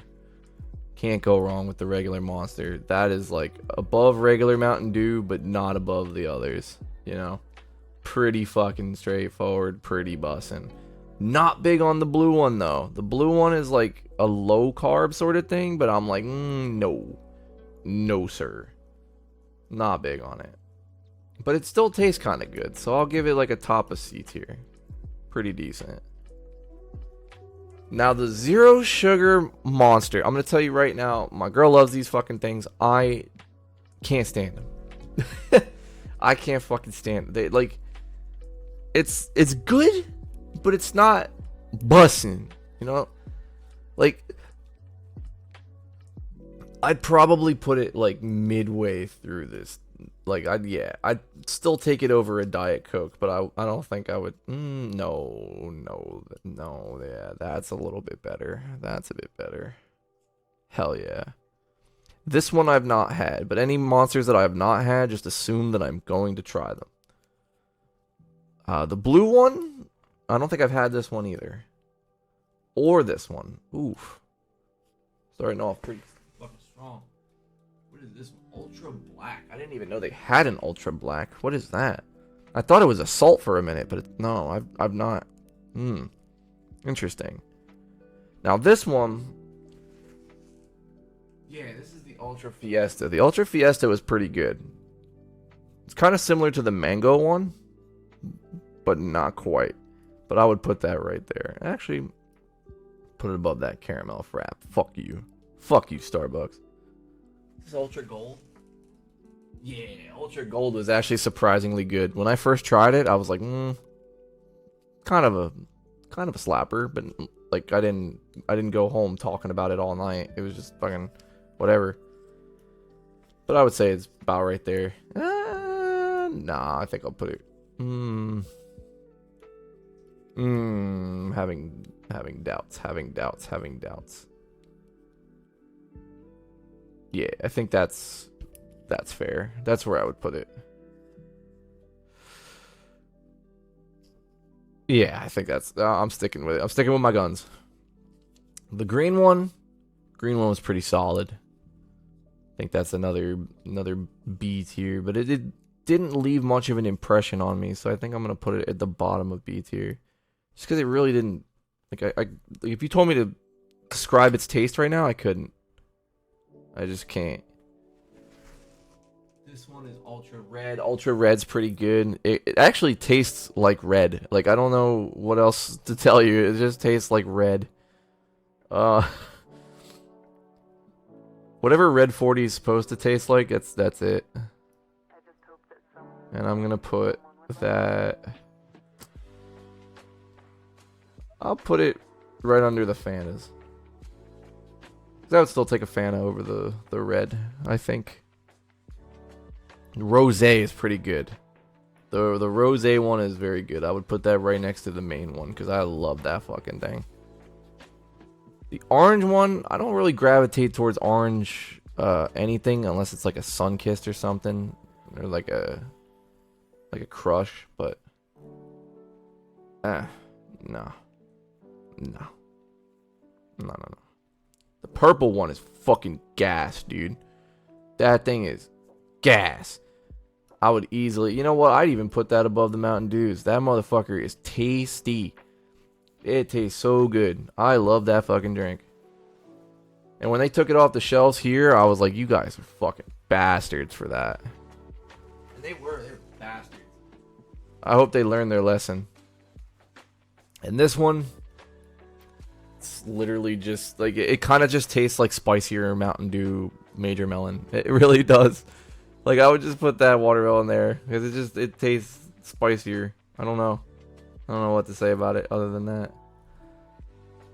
Black tea. Normally I don't fuck with black tea. Like, just straight black tea, no sugar, no nothing. Not a fan. Not much of a fan. So I would probably have to put that under black coffee. I hate to say it. It's good. Like, black tea is good, but it's just not for me. It's not my literally not my cup of tea.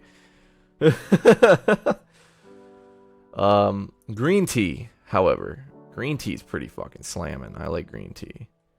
I wouldn't go out of my way again though. I would probably just put it in like middle of C tier, right above the Welshes. I think that's a fair spot to put it. I like green tea. Herbal tea as well is pretty good. I'll probably put the herbal tea above the vitamin waters. Pretty bussin'. Now, a oolong tea. Or an oolong tea. Oolong, what the fuck? An oolong tea.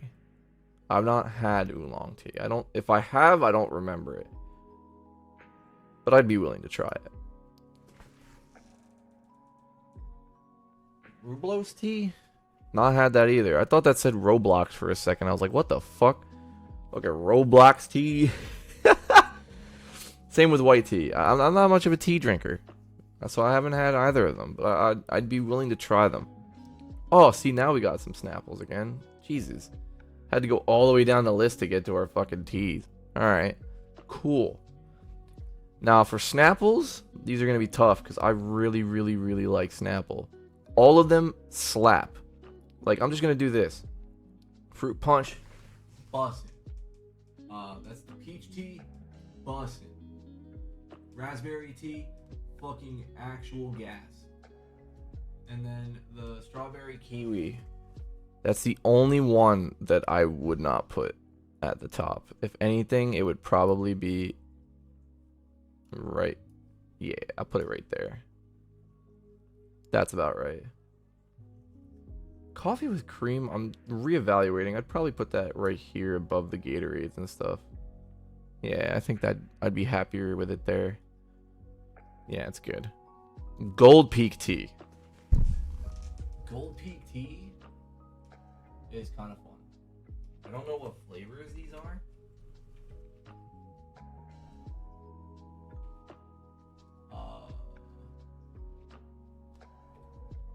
What the fuck? I hate these goddamn ads, bro. I don't know what that tea is. I'm gonna assume it's unsweetened tea. Oh, sweet tea. No, it is sweet tea. That's the sweet tea, and then the other one is unsweet. The sweet tea, Gold Peak, I would put that right about here, because that shit's pretty good. I like sweet Gold Peak tea. Unsweet Gold Peak tea is fucking ass. It is ass. I don't like that shit. Like, they need to put the sugar back in it. It's not good. No, not good. I would even put it like right at the fucking top. Yeah. Top of D. Can't do it. Can't fucking do it. Same with Pure Leaf. Pure Leaf's kind of the same notion. Sweet and... It is unsweetened. Okay. But Pure Leaf's not that good. I don't like Pure Leaf. Like, it's not one of the teas I go out of my way to drink. But I would still put it... I'd probably put it in C tier. I'd put it above green tea. Unsweetened Pure Leaf. You know what? That's an F. There's your first F. Unsweet Pure Leaf is shit. It's actual dog shit. Fucking worst Pure Leaf I've had in my life. Like, I took a sip of it, and then I was like, nope. Nope. I ended up giving it to someone else, and I don't even think they finished it. It's not good. Not fucking good. Now, for the peace teas, most of them I haven't... I'd say half of them I haven't tried, but I'd be willing to, because they're just good. Let me put them here, here. Have not tried this one. And have not tried this one. That's most of them, yeah. But the other ones were fucking A tiers easily. They slap. And they're kind of like Arizona's in the sense that they're not expensive. But damn, are they good. So in no particular order. Actually, no. Particularly the peach first. That's good. Hell yeah. Actual gas. Fuck yeah. Lipton green tea. I like Lipton's green tea. They're pretty good. A nice cold Lipton tea after a long day is pretty fucking good. I'd probably put that right under Gold Peak. You know what? I'll change that. Put that there. That sounds about good. Yeah. Now, Brisk is crack. I like Brisk. That is some shit that, like, another thing that I just can't stop sipping. Like, once you take the first sip of Brisk, you just keep drinking, and you keep drinking. And then by the time you realize, it's too late. It's too fucking late. All of these Brisks are kind of the same way, in my opinion. I think they're all pretty similar. So I'm just going to put them in no particular order. Right up there. Even the watermelon is just gas. Just fucking straight gas. Now, that's easy S tier for me.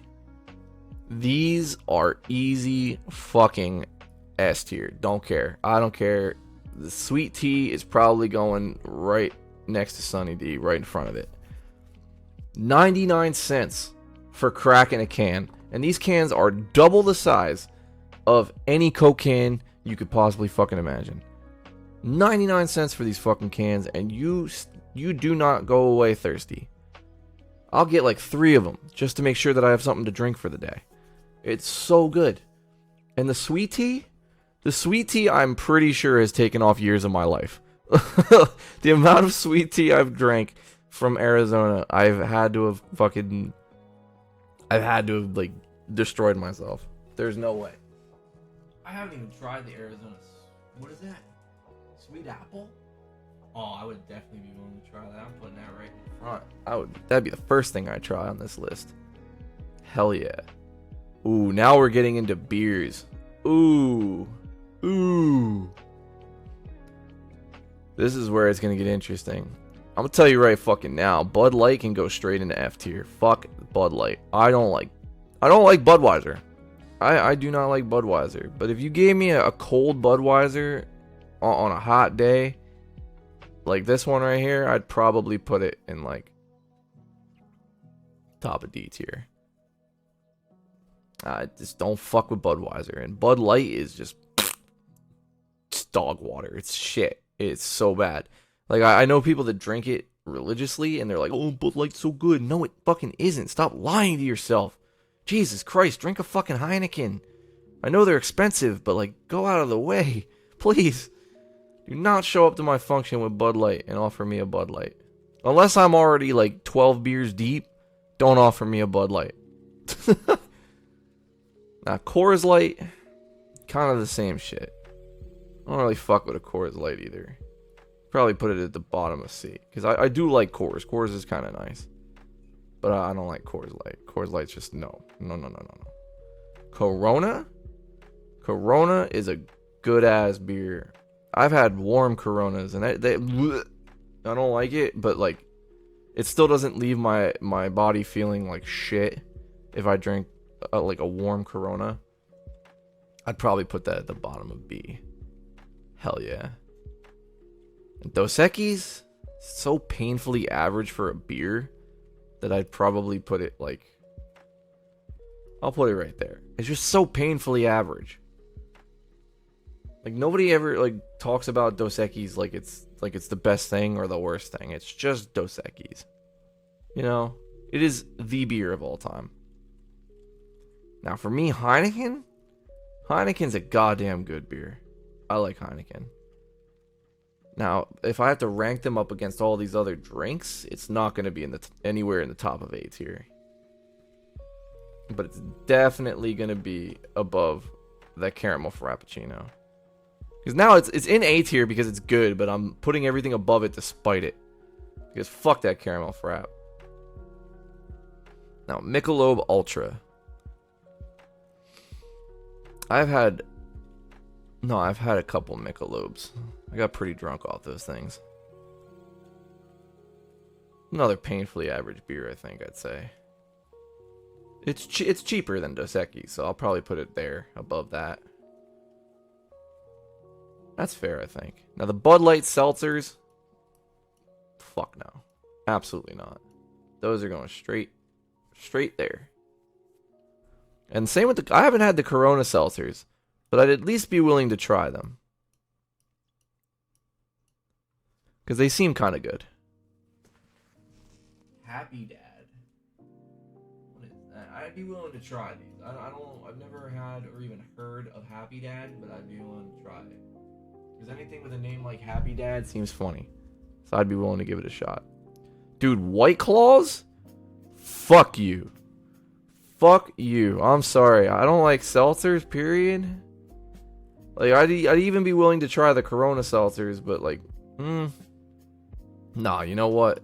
Sorry. I'm just not a seltzer guy. Are these seltzers too? Because if they're seltzers, they're going in the fucking list too. They are gluten-free. Oh, they are seltzers. I don't fuck with seltzers. That's just me. I'm not a seltzer guy. Never have been. But these White Claws, fuck no. I'm just putting all of them in F tier. Because, like, dude, White Claws are so shit. The only reason you drink a White Claw is to get drunk. And if that's really your motif, literally drink anything else. Any fucking thing else. Like, no. Dude, fuck. Or mix it with something at least. Jesus. Don't hate yourself that much. Like, drink a twisted tea. I would drink a fucking twisted tea, dude. These, I used to get so drunk off of twisted teas. And I'm putting them right there. And that is a bold choice for me to put. Because I'm not much of a beer guy anymore. But god damn are they good. Twisted teas have you continuously drinking these fucking things.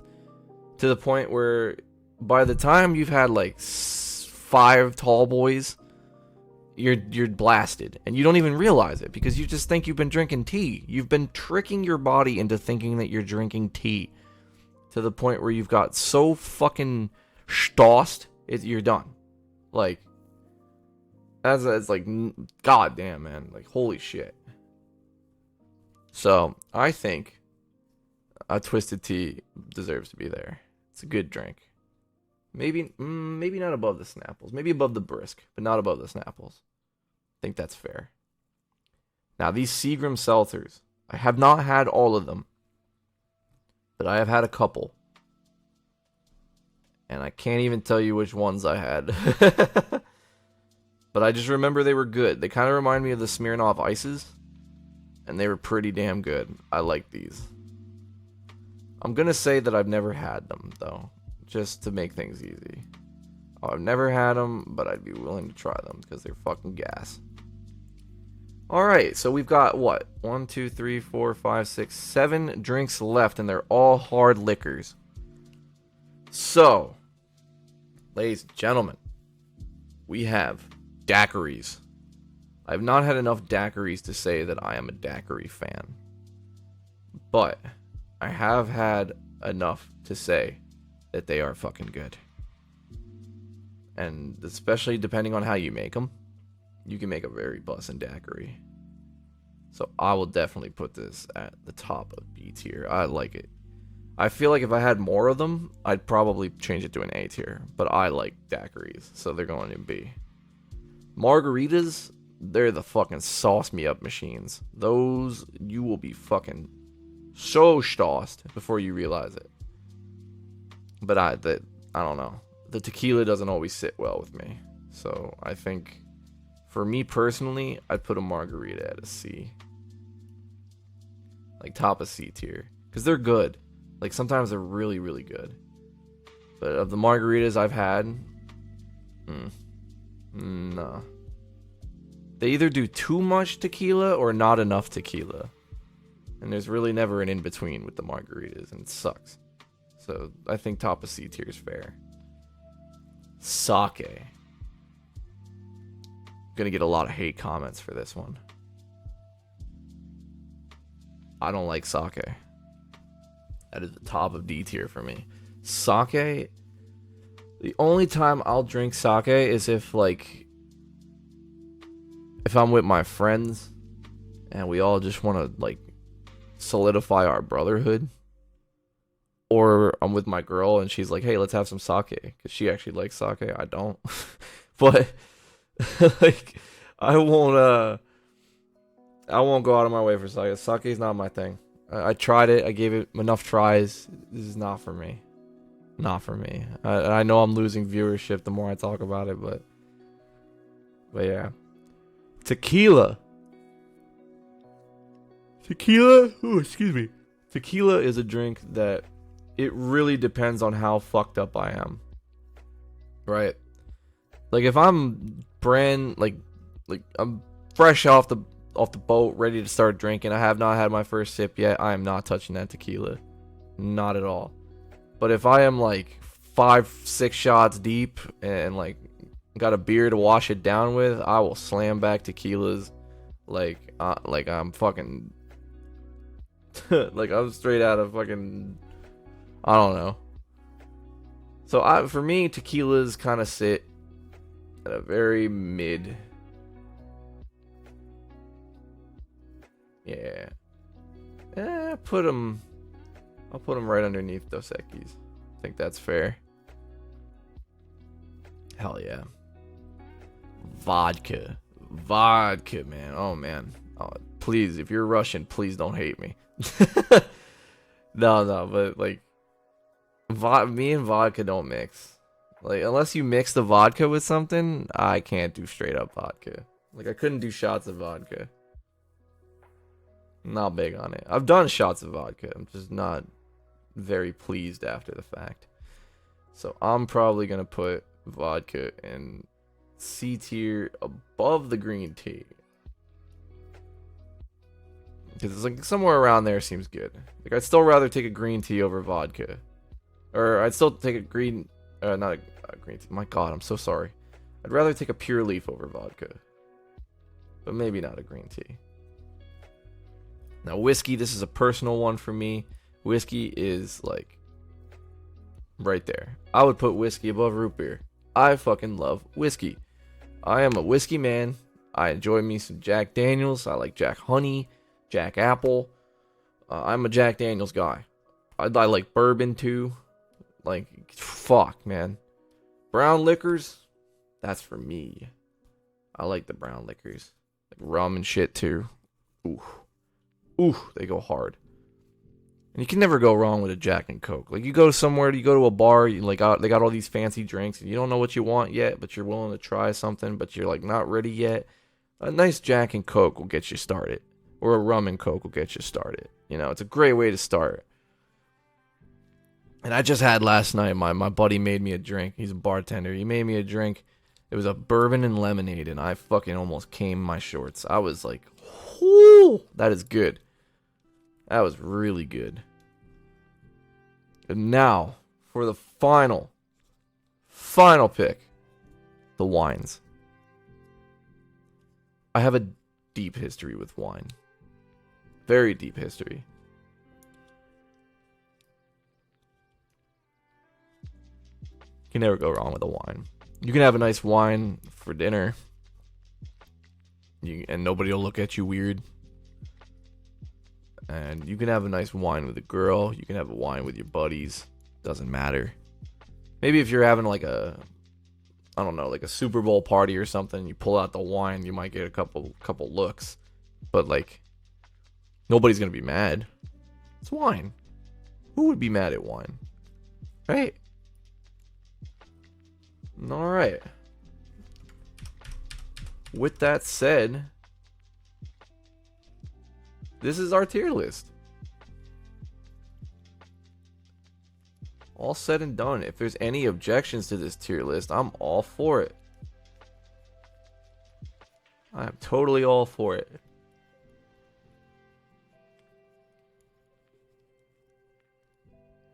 This is my personal tier list of drinks.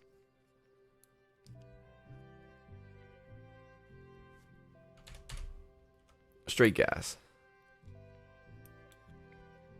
These are all straight gas.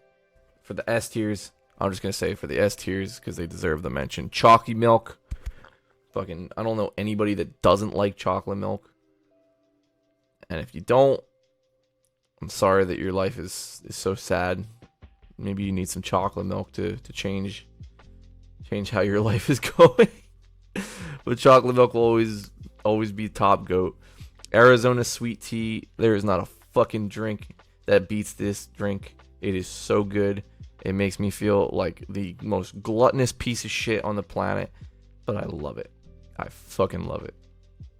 Sunny D, another crack drink that works in every function. Works as a great mixer. It's a great drink for kids, for adults. It's such a good drink all around. It just slaps in every way possible. Mountain Dew Baja Blast, another drink that just, I've never seen it miss. You can't miss with a Baja Blast. It is just so fucking good. Same with cream soda. Cream soda, you could have given me any cream soda and I would have put it here, because I love cream soda. But A&W's cream soda just fucking slaps. It is god tier. Fun fact, in Canada, the A&W cream soda is actually in a pink can rather than that tan can that you see there. It's very cool, very cool. And I like the pink can. I think it's kind of cool. Arnold Palmer. It's just such a good drink. It's a great mixer. It's a great drink to just have on a really hot day, even a cold day. If you just want something to drink, it's a great drink. Half and Half is such a fucking good drink, and Arnold Palmer does it great. And Arizona took it to the next level with just about with every drink they've done. That's why they're all up there, and because they're all so cheap and affordable, you got to give love to the goats. You know, the Arizona teas are just, they're just good. They're just great. And like I said, they're affordable. And that's it. That's the tier list. And I think with that said, I think that's the stream as well. We've almost done a 4-hour stream. I got a lot off of my chest. And I'm glad I did. I'm glad I did. I'm glad I did this day. And with all that said, this is the time to sign off.